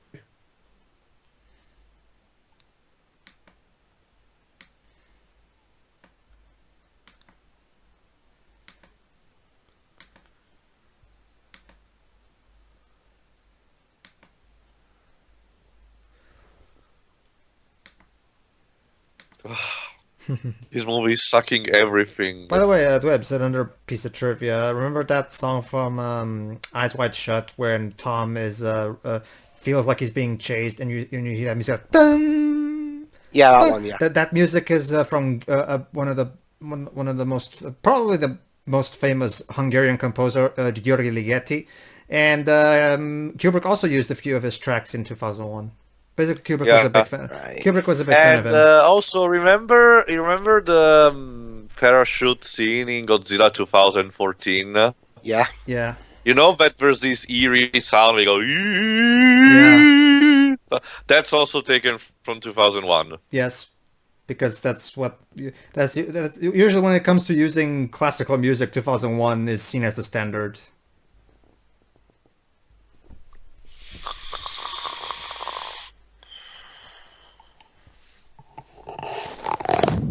It'll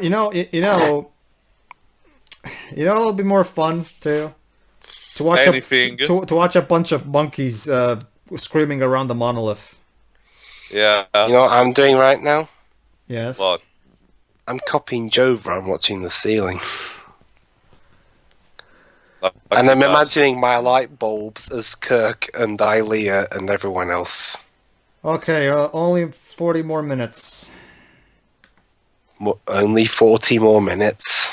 Well, look at the bright side, Dwibs. It's no longer 2 hours and 12 minutes. Now it's only 40 minutes. Holy shit, we are being... Yeah. So, yeah, it's just being you for now, Pedro. Alright. Ooh. You know what's sad? What? I'm looking forward to doing a university assignment more tomorrow than this. Hey, at least there'll be some sense of accomplishment. Yeah.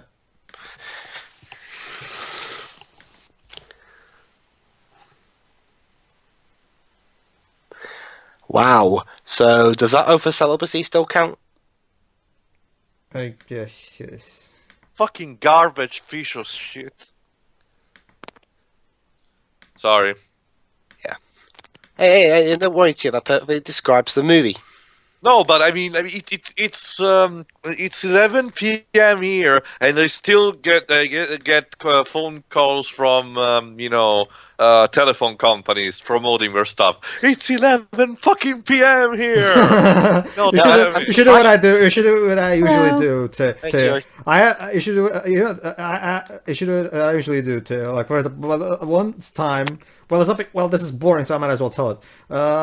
Basically, at one point, I got called by one of those companies. They were promoting some kind of cleaning equipment shit. I forgot what it was. Yeah. And I got so annoyed that I just cracked and I went and I'm quitting here. No, ma'am, don't worry. My house is full of shit and I love it that way. So don't worry. Whenever people like that call at stupid times, my friend will just give the phone to her little sister, who's like 7.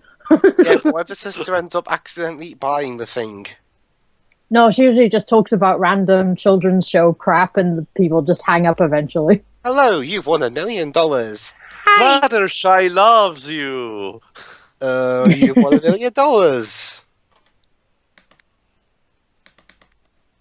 You see the Teletubbies last week? What's your name? Is Kirk seriously scolding again? Yes. That guy. Like, dude, you stole his ship. He proved to be... Holy fuck. The Borgs will assimilate you. Oh, wait. We're before time. Well, actually, Tio, according to Star Trek Enterprise, they first encountered humans long before this point. And they were completely absent from the original series because... They said in that Enterprise episode that it would take them a while for them to be able to launch. They sent a message to their fleet, but it would take hundreds of years before they got to that point. The Enterprise has just discovered a boring planet. Well, it's not a planet, but yeah, whatever. Oh, I was just making a joke because of the him saying Captain's log. So. Mm-hmm. So guys, well, 4 of us that have seen the movies. What's your favorite Star Trek movie? 2. 6. Yeah, I'll go with the easy route and say 2 too. Mine's 6. Yeah, but you never saw that coming. No, I can see that coming. I forgot something. I'll be right back. All right. Sure. And okay, so what's your least favorite Star Trek movies, Pedro? 3. Nemesis. 5. It's mostly because Spock is my favorite character, so. They wasted Tom Hardy and Patrick Stewart, and the entire movie is actually kind of disgusting at points. Yeah.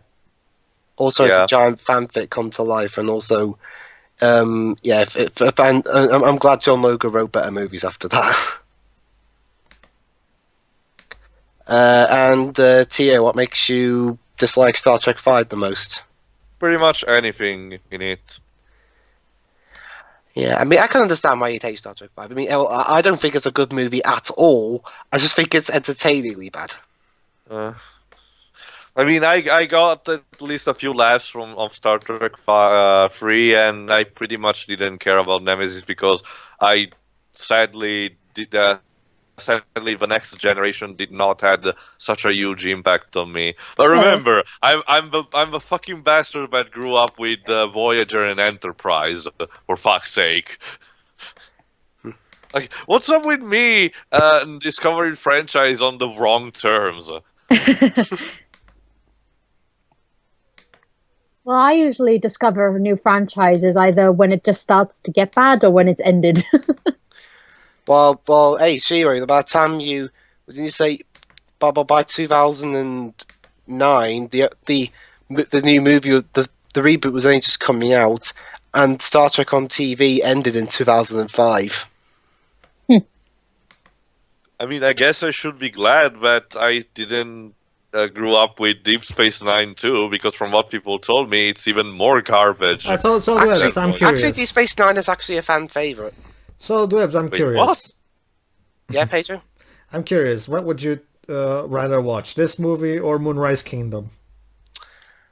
Holy shit. Can I take a third option and say neither? I would rather kill myself.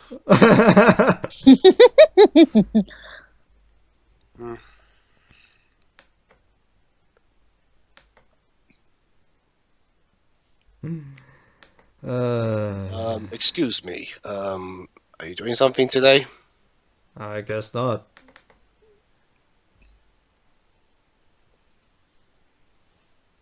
Anything good on the clicker? Come on, the movie's like a sleep air hold. Come on, the movie. Yeah. Oh, the movie was so boring. Even the cast got knocked out easily. Vulcan nerve pinch. Well, basically, Shiro, that was a Vulcan nerve pinch. It's pretty much the less loud equivalent of knocking someone out of a karate chop or a punch. So, what I miss? Nothing. Nothing again. Nothing. Oh, Ilea got turned into a slave bot, but other than that, did your voice modulator go, or is that intentional? Or did the editors just fuck up? She can feel my butt cheek. In fact, let me compare. In fact, that's what I'm gonna do for the rest of this movie. I'm gonna open a new window here on Movie Sub, and I'm gonna check out 2001 again.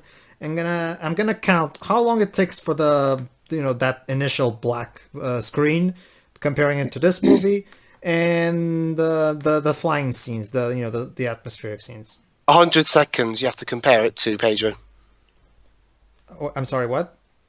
100 seconds. You have to consider that this movie uses 100 seconds. just to get to the mountains of the Paramount logo. Ah, okay. Yeah. Sure. Well, then again, let's not forget that that's not what the director intended. He intended 3 minutes, so I'll count the 3 minutes. Either way, I guess. 1701. Yeah, MCC. That's one of the acronyms to one of my colleges. Fuck this. All right.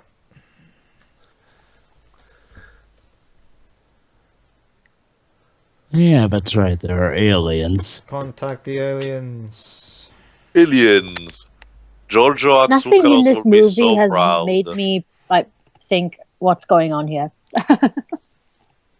Like, I get it. They try to get different on the whole Star Trek formula, because back up until this point, it was just discover a new race and stuff, talk to each other sometimes, get around and dicking and fighting each other or some shit like that, and that's was about it.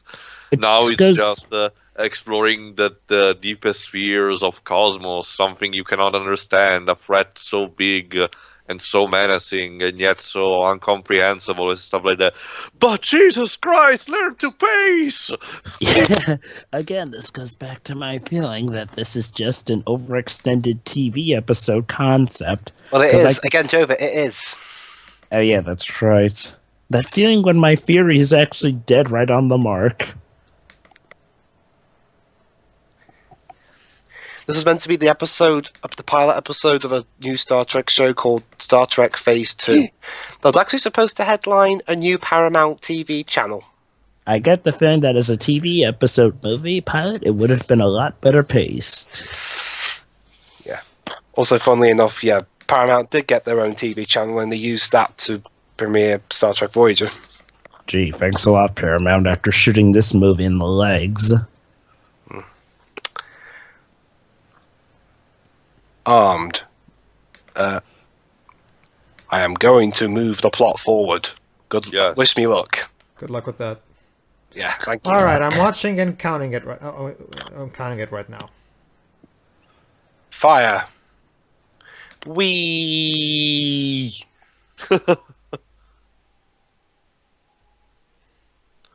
Open sesame.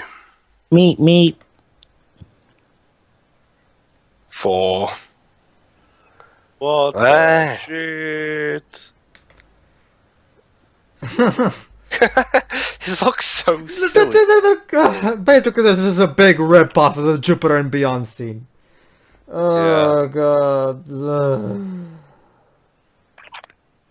See, the thing is, okay, in the Jupiter and Beyond scene, it's actually creepy and eerie, and the special effects are pretty cool. And this is just...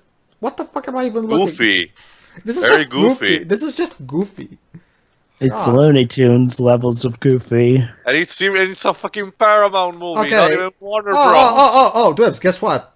Turns out Robert Wise was doing it to the point, because it's the same time in 2001, 3 minutes. except in 2001, we're actually listening to creepy music that gives off an eerie mood, whereas in that one we were just watching classical music that has nothing to do with anything. Well, there you go. Gigantic images. Look at this. It's the fucking... it doesn't look... It's one thing to rip off a movie, but it's another thing to rip off someone's... It's a vagina! Yes, it's a big... This is such a big rip-off of 2001. It's one thing... It's one thing to rip off a movie, it's one thing to rip off someone's favourite movie. No, it's not even just a matter of that. They're literally doing this is so blatant that it's supposed the shot angle. And it wouldn't be so bad if they actually, did it good. Enter the alien's vagina. But they didn't do it well, Joe. All right, let's see. Exactly. You see, with 2001, I was curious to see what happened beyond the black hole. Is anybody here curious what's beyond? What's exactly is inside that space vagina? Well, people's body parts just kind of floating around. yeah. I have to say that, going on this on a first viewing. That looks like one of those orbs when you go into a science museum and you touch them, and it's like... Yeah, it is, actually. Yeah, mind meld with that thing. That'll go well. Not to mention, Dwebs, guess what? Right after the 3 minutes of creepy music, we have the main theme, aka Alas Pax Arustra, and then the movie starts. And from that point on, it's pretty much smooth sailing, pretty much, for the most part. Let me just see. You know, my cat's sitting in a box in the corner right now, and the box is more interesting than this movie. Yeah, right now I'm checking out. Right now I'm checking out. Well, you're right. That's one thing Solid Snake would agree with you on. Trust the box, the bot, and treat it like family. Colonel, I can't believe that box is still there.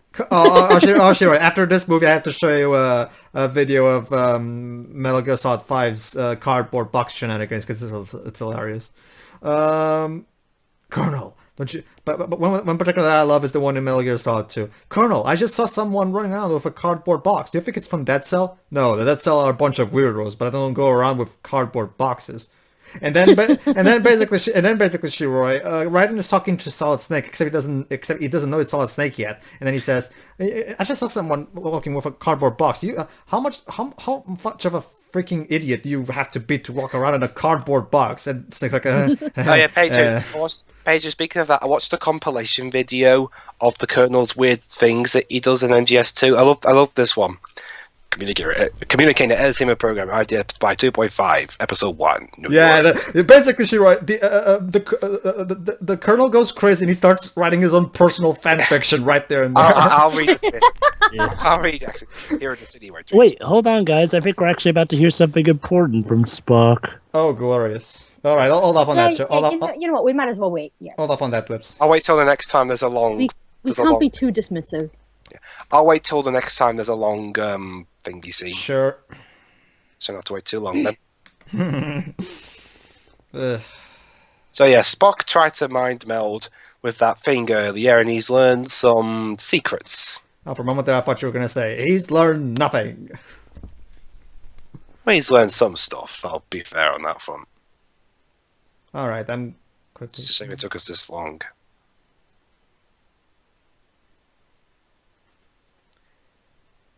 Yeah.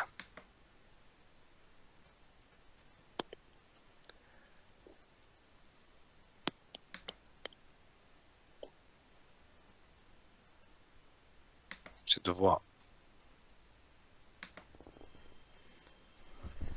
Spock, you can't die yet. You got another movie. I'm sure this totally isn't going to pad out the movie.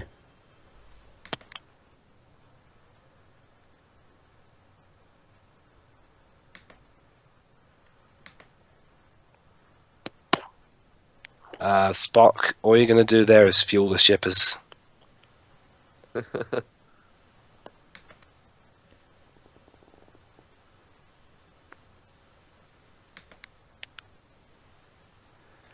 Love?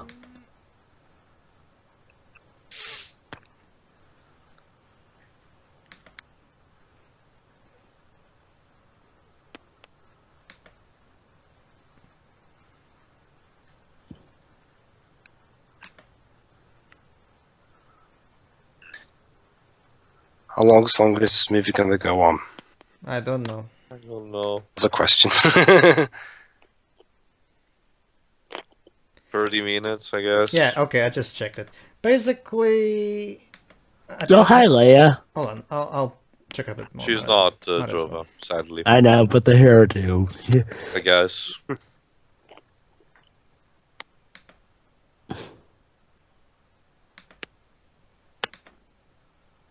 Huh. Guess that Nintendo update didn't go so smoothly after all. What do you mean? Cloud dissipating.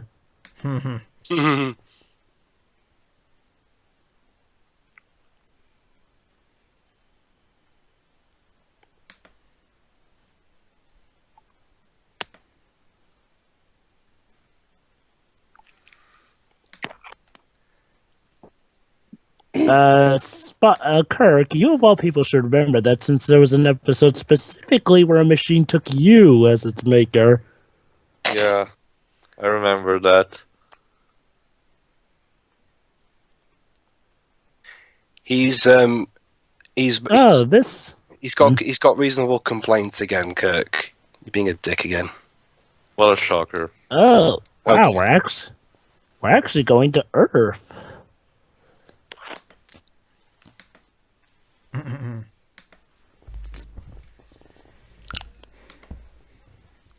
Shira, are you still there? Yep. Okay. Sadly. We're just making sure you haven't died of boredom. Yeah. No, it's okay. I'm just waiting for the opportune time to read you that bit I liked from MGS2. Yeah, sure. In fact, I kind of wish I was playing. In fact, I kind of wish I was playing MGS2 right now. It's actually But genius. don't you see, Pedro? MGS2 is terrible. Honestly, not really. I mean, I don't think people exactly hate No, on that. I was impersonating the general MGS fanboy that says that. I haven't really come across people. Yeah, people usually tend to say that MGS2 is one of the weaker ones, but I haven't really found anyone that says it's flat out shit compared to the other ones. It's really. mostly people who cannot stand Raiden, apparently. Oh, the Raiden thing. The Raiden thing is mitigated by some stuff, I think. But Tio. Remember, a game that everyone really hates is Metal Gear Solid 3 Snake Eater Edition, but they love Metal Gear Solid 3 Subsistence Edition. Yeah, it's because of the camera. Basically, in Subsistence and of course in the HD version, they added a full 3D camera that mixed trust me, the game after playing the game with that camera, you will never want to go back to the original version of Snake Eater because it fixes so many problems. Yeah, it's amazing how. I can read the thingy now. There's nothing going on. Go ahead. Listen to this, Shiro. This is glorious. Okay.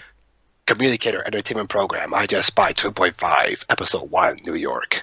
Here in the city where dreams come true and desires rule, something is being bought, sold, and thrown away even as we speak. But behind the scenes of business as usual, the various JE Corporation lies its own loaded coffers with profits from worthless products. As GE swindlers and other innocents purchasing high-priced junk, the FBI mobilizes a top-secret task force to put a stop to the menace. Now the city's best-kept secret spy is out there, briefed and ready to protect the people from JE, the catalog of conspiracy. Just call him 2.5. Basically, he just spouts this out of nowhere. Yeah. Already lies. There's already bloated coffers with profits from worthless products. By the way, since we're speaking about Metal Gear Solid, Shiroi and Tio, how many of the Metal Gear Solid games have you seen or played? No, Shiroi hasn't played anything of that. Played nothing, sadly, but I've pretty much seen everything I need to. Well, Teo, the best way really, to start... the only one I'm missing right now is really just the Phantom Pain. Okay. In that case, Pedro and Dwebs, refrain from spoiling them about what happens in the Phantom Pain because... No, we're not going to spoil anything. Don't worry about that. I haven't even seen that game, really. Anyway, one of my favorites is definitely the one where the Colonel goes, and I'm quoting, "Snake, there's a fork in the conveyor belt. The machine is sorting cargo according to some system. Took a good look at the device." and I love the way how in the codec his face is actually in a big close up. Like that adds to the comicity of it, in my opinion. By the way, Pedro. Pedro, when you do Metal Gear Solid, even the first two Metal Gear, Metal Gear games. Infiltrate outer, infiltrate fortress, outer heaven, destroy the final Honestly, weapon. I don't have anything against realistic-looking games at all. My problem with shooters is that the thing that would sell me on a shooter game was the writing, as in the humor. Okay. Because generally, I find seems like Metal Gear seems typically fine. No, Metal Gear. Well, again, Metal Gear is more about stealth than shooting. Basically, sure. Back in the 1980s, that was the big thing: platformers and action games like Contra, stuff like that. And of course, that's exactly why Kojima was such a brave visionary, because he wanted the opposite. He wanted a game where the player would actually have to avoid combat as much as possible. Otherwise, I don't mind that. Yeah. I assumed it was a shooter primarily. That's exactly the great thing. Is that Metal Gear goes against. You kind of would be. Well, that's kind of ironic because originally Metal Gear was supposed to be a shooter. Ironically. Yeah, basically it was originally going to be a shooter like Contra, but when Kojima took the reins, he thought, you know what, that's boring. Let's just make a game where you actually have to avoid combat. Now that would be interesting. That's the general view I have on shooters. Like they're completely boring. Yeah, we'll go more into the depends on the history game. Yeah. If it's something like Gunstar Heroes... That's why I said the thing that would have to something's sell me happening. is the writing. Oh, something's If happening. The writing was... Yeah, we'll If the talk more writing- about that when we get to the Metal Gear games. If the writing was good, I could ignore But the for fact that now- it was a shooter. But for now, True. the vagina's being electrocuted. Vaginas are being, electrocuted.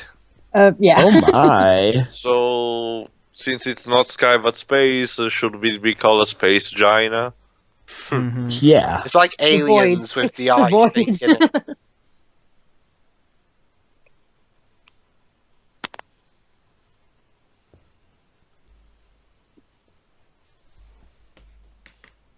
Fuck you, bitch. It's none of your damn business. It's none of your damn business.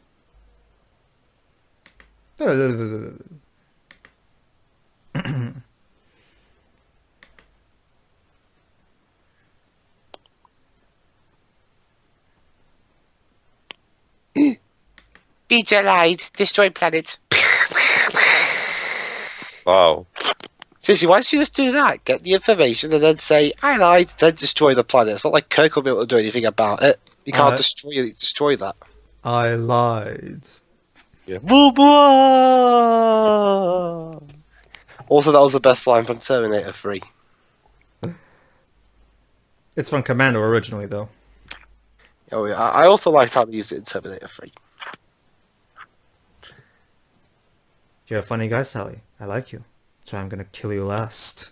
That is one of the most badass lines in motion picture history. I love it.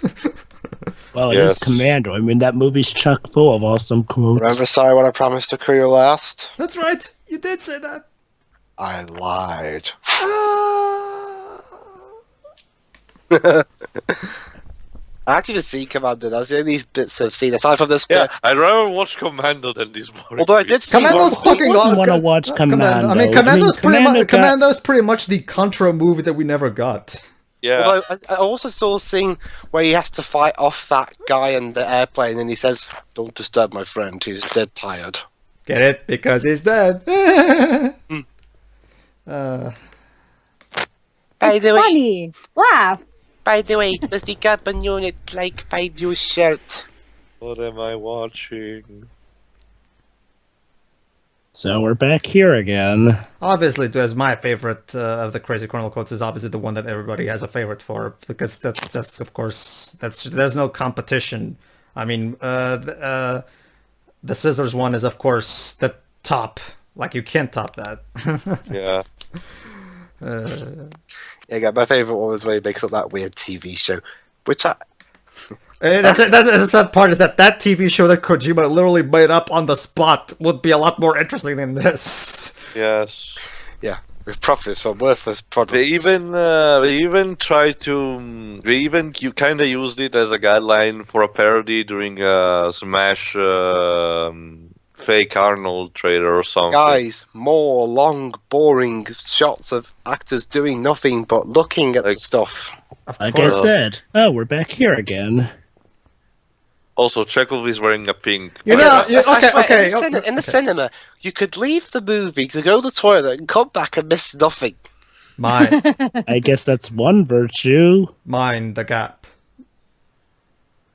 Lolly-loo-lay-low, lolly-loo-lay-low. Through to point. I could be getting ice cream right now, but I have to watch this. Oh no, sure. Here's another funny one. In fact, this is actually the last one that he does before it starts looping. Basically, you pick up the call and he's like, "I'm not home right now. Please leave a message after the beep. Beep." I That mean, reminds me- I need to get Also, them on. Shiroi, how can you eat ice cream in December? I had no choice but to. I live make in you pay. Wales. It's cold all year round. I guess. I had no choice but to make you pay for lunch the other day. That reminds me, Pedro, a bit of a request when you get to Metal Gear Solid 2, show off all the funny quips with Autocon involving the pictures. I am gonna try to show as much as I can, but as you know, Jove, it's kind of hard because some of them have to be triggered in very specific situations and conditions. Yeah, that's right, and you can't always go and rewind on them. That's one virtue. Well, of I'm planning on maybe trying to use some. I'm gonna try as best as I can to do as many as I can. But anyone that I suppose you could try and use YouTube footage for any ones that you missed. That's exactly what I was gonna say. For any particular one that I want to show that I couldn't get, I'll try to use some YouTube footage because, well, you might as well. Yeah. That reminds me, speaking of which, for whoever does Arkham Knight, they're going to have to use YouTube footage to show the true ending, because Arkham Knight pulls off the bollocks of having to get 100% completion for the true ending. Do some fucking thing! Where are we now? Are we dead? We're in the rock of who gives a fuck. This is a bit like that place that they go to. They're gonna find the Star Child here, aren't they? Pedro, and we died of boredom, and this is the afterlife. And at this point, it's too late for me to really get any alcohol. Honestly, dudes, alcohol wouldn't have helped really, because there's nothing to really rip off of, even if you're drunk. So yeah, sorry, no drunk Dwibs today. By the way, Dwibs, when you said that quote, you forgot the beginning line, so allow me.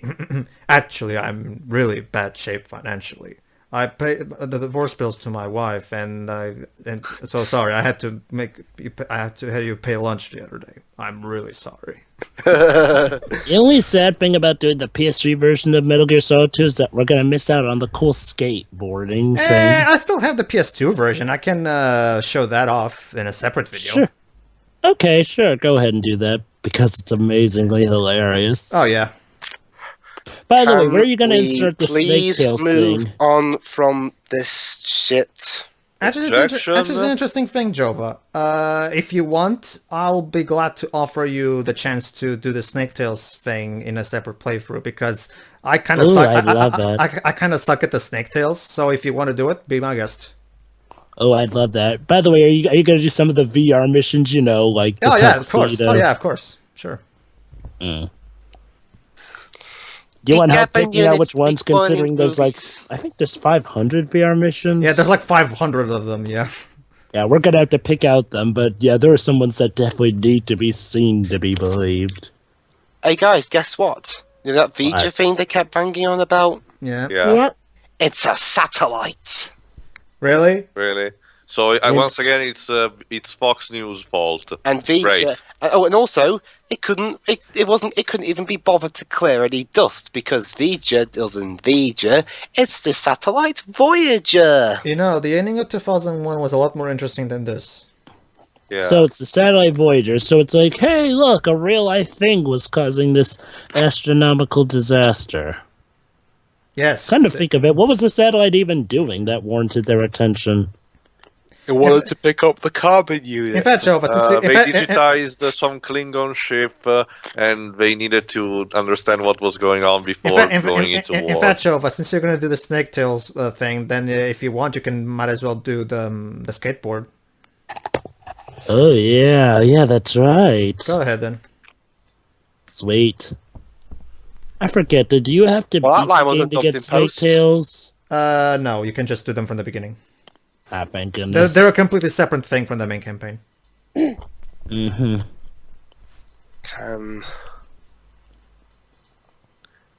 Wow.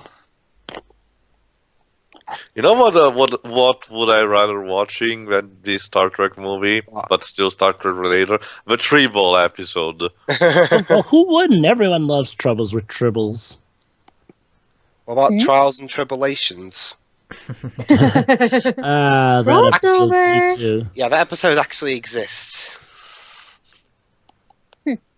Basically, it was the Deep Space Nine crew going back to the events of that episode. And then there's also the next generation episode involving tribbles. And I guess they're trying to replicate the scene where the astronauts find the monolith, but it doesn't work at all. The cabin units think this all feels familiar, especially the Petro unit. So basically, somehow, the old Voyager satellite, which we launched into space for completely different reasons, somehow became sentient, all-powerful, and can make people living androids. Sure, why not? Petro unit. I'm getting mad at this movie for a different reason, actually. You promised somebody in this movie. I forgot who said that line. Promised me something involving level 5, and I'm yet to see anything regarding level 5 here. Ruined forever. Ruined forever. Ruined forever. Yeah. Not to mention Jova. Actually, that's a good thing. I'll reply to that thing Jova said earlier. So this is what the inside of level 5. No, Jova. We actually remember we commented on that thing on the Eternal Diva thing. We saw the inside of level 5. It looks nothing like this. Pedro unit. Exactly, Pedro. But remember, this is the inside of level 5 back in 1979. Pedro, plot twist. We discovered that Kirk is the son of a Star King. Wait, Joe. So you're telling me that with only 10 years old, he already founded level 5. That's amazing. Pedro. Yes. Pedro, Alia's talking to you. Pedro unit. Oh. Pedro unit. Fuck you, bitch. Pedro seems to be a common name in a lot of... You are saying that the events of this incident seem very familiar. Yes, they this? do. Because what is Space Odyssey? Because it's the greatest sci-fi film ever made that pretty much created sci-fi as we know it. You've never heard of it, you stupid bitch, and you call yourself a... Objection! Star Trek was created 2 years before that thing. No, okay. Now what I mean... Okay, fine, whatever. The point is... well, honestly, when it comes to Star Trek... Is there even a point to begin with? Well, when I'm talking about... No, speaking on seriously now, when I talk about the influence 2001 had on the sci-fi genre in general, I'm talking more in terms of movies rather than TV shows. Because TV side. Hell, even Star Trek is proving my point by the first movie being a 2001 ripoff. I mean, that didn't mean the end of sci-fi on a classic horror way with monsters and stuff. We got the Alien franchise from Ridley Scott. Which and came Predator. out the same year this film did. Mm-hmm. And was much better, by the way. The thing, like for example, the whole, the whole robot slash AI slash computer deciding to kill the humans because they're either obsolete or a danger to the world and shit. That was 2001 did it first, and of course we had Terminator and Matrix doing that kind of shit. So it's that kind of influence that 2001 had. Is it trying to play Space Invaders now? As I said, Ballard, is that Space Invaders still has a more interesting narrative than this. When did Space Invaders start, actually? 1960. It was one of the very first video games ever made. I'll check. Early 70s, probably. 1978. Oh, really? Oh, it's that late. I thought it was earlier than that. So it came out a year before this one. So, what exactly is this Voyager's evil plan? Are we almost to the end of the movie? She's here to destroy sci-fi as we know it. Because she can't find the... Okay, let's just explain. She was trying to find the creator. Yeah, if this is Voyager 1, the old space satellite, for the factual record, part of the Voyager program was to study the outer solar system, not destroy anything. I'll be right back. Sure. I mean, did this Voyager get corrupted by some spatial dust or something? So she became Mother Brain, basically. Jova unit. What? You are trying to use logic that is not recommended. You know what's weird? I'm the one using logic that I'm suffering from a virus. Point taken. What excuse do you have? I am none. very That's smart. what you have. But I'm very smart. And now we're in the Joker's hideout since it's purple and green now. Yeah.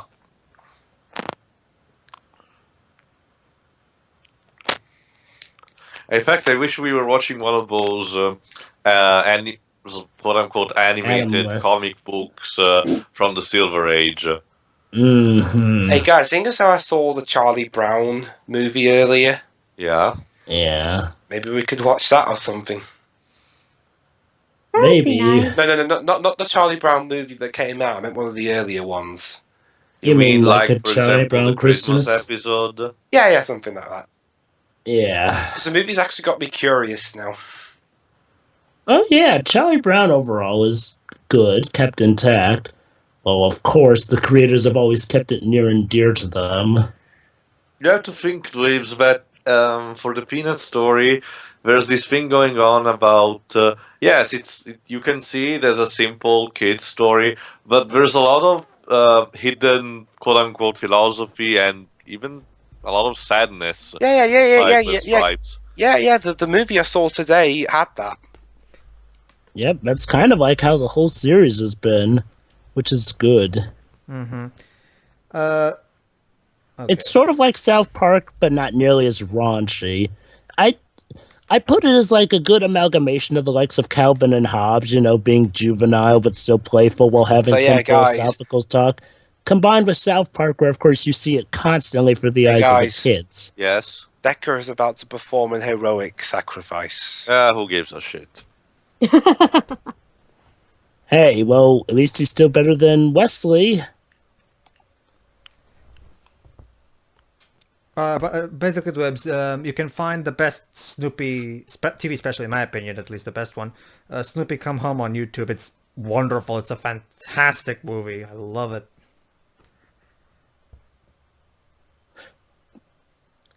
Oh, great. More staring at nothing. Oh, by the way, I just remembered another one. What? Raiden, I'm eating right now.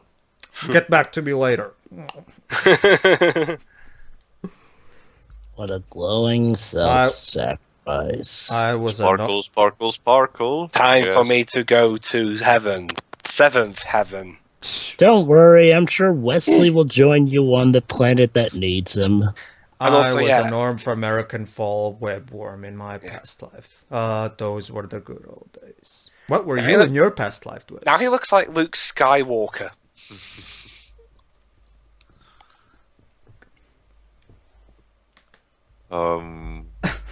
Is there a quickening going on? Is this like quickening? Okay, you know what would make this even stupider? If there was fairy tale music playing in the background.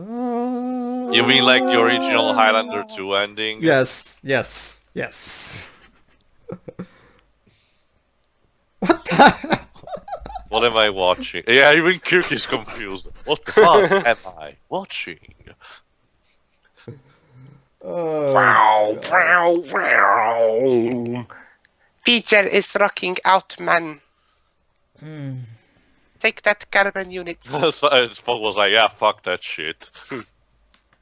Hey, this reminds me of a certain scene from Transformers War for Cybertron. What? Only dumb. Is going on and you had to escape from it? Well, the whole arena and stuff, and yeah, there was the whole spatial eruption. That happened. Yes. So the bad guy's beaten, I guess? We beat him with the power of heart. Was there a bad guy to begin with?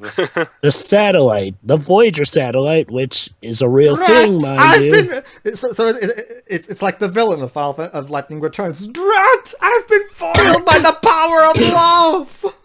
Just to give you I am not even kidding, Jova. I'm not going to spoil it, but that's literally how they beat the villain in Lightning Returns. With the power of love. I'm not even kidding. Jova, you remember the Nostalgia Critics review of the Haunting? Feature's gone. Yeah. Thank fuck. Remember how the final monologue he does impersonating Ian the Vault? Guys, Voyager's gone. That means the think of it something over. like that. Yeah. Just to give you guys an idea, here's a bit of a history lesson. Yeah, this is the bad guy of this film. I am so scared. A beginning of a new life form that we'll never see after this movie, so this was pointless. Glorious. This whole movie was pointless. Yes. Agreed. Well, hey, I guess I got Kirk back to being captain. Please say you've got something That's good a pretty good idea. I think I'll for after this. But Please. Actually, no, Jova. If you remember, by the start of the Wrath of Khan, the next movie is much better than Yeah, I this. just remembered. Yeah, he's still an admiral. I mean, what are we watching after this? I wasn't sure, since considering what happened, I actually have something cool to show you on a stream that I think you'd like. Okay. Anyway, Shiori, This is still half an hour, next so. The next Star Trek movie is much better than this. Yeah. It's Wrath of Khan. I've yet to meet anyone who has seen that movie who doesn't at the very least, like it. The great thing about Wrath of Khan is that it's not just not only it's a great sci-fi movie that it's not just a great Star Trek movie. It's a great sci-fi movie in general. Like you don't even need to be in Star Trek to enjoy it. Unless you want to know exactly what happened, in which case there is the episode in introducing Khan. But even with that, the movie still explains well enough. By the way, Captain, can we get out of these stupid pajamas? Not yet, Mr. Whoever you are. I'm trying to be Mr. Scott. Oh, well, you sounded like Mr. Chekhov. Yes, that away to a much better sequel. Do you have to speak that way? Of course, he's William Shatner. It's William Shatner, Shiroi. This is how he acts. The Enterprise has just discovered a brand new planet in the Gulf star system. Mr. Sulu, it's got a sort of charm to it. Yeah. Spock! How fitting. We start with something slow and we end with something. Actually, Shiroi, didn't you remember they actually parodied in the first season of Family Guy? Remember that guy who? Yes, I do remember that. Hi, my car broke down, and I needed some directions to where to go. Oh God, we're going into the wormhole, unless that's actually the real hyperdrive, because that blur looked like wormhole. Is it over? Okay. Can we go home now? Okay, movie. The ship's no longer on screen. You can end now. Ah, very good. Human adventure is just beginning. How long is this movie? That's such a very shit tagline. It's done. Is there a stinger? Thank God, no. Woo, So there's 4 minutes of credits. We just wasted 2 hours. I would like them back. Hey, at least we ended on good music. Oh my God! So final thoughts, I guess. It's boring. Nothing happened. What is there to give thoughts on? I missed. I spent a good portion of this commentary. Fucking Fan Force to get more plot than this. For better or for worse. I spent a good portion of this commentary out of commission, and I don't feel like I missed anything. No, you didn't, unless you like looking at boring scenery. The only good thing I can get about this is that there was sort of a character thing going for Kirk being humbled by Decker, which I guess does eventually show by Star Trek 6. But that one good thing isn't enough to overturn how pointless this movie is.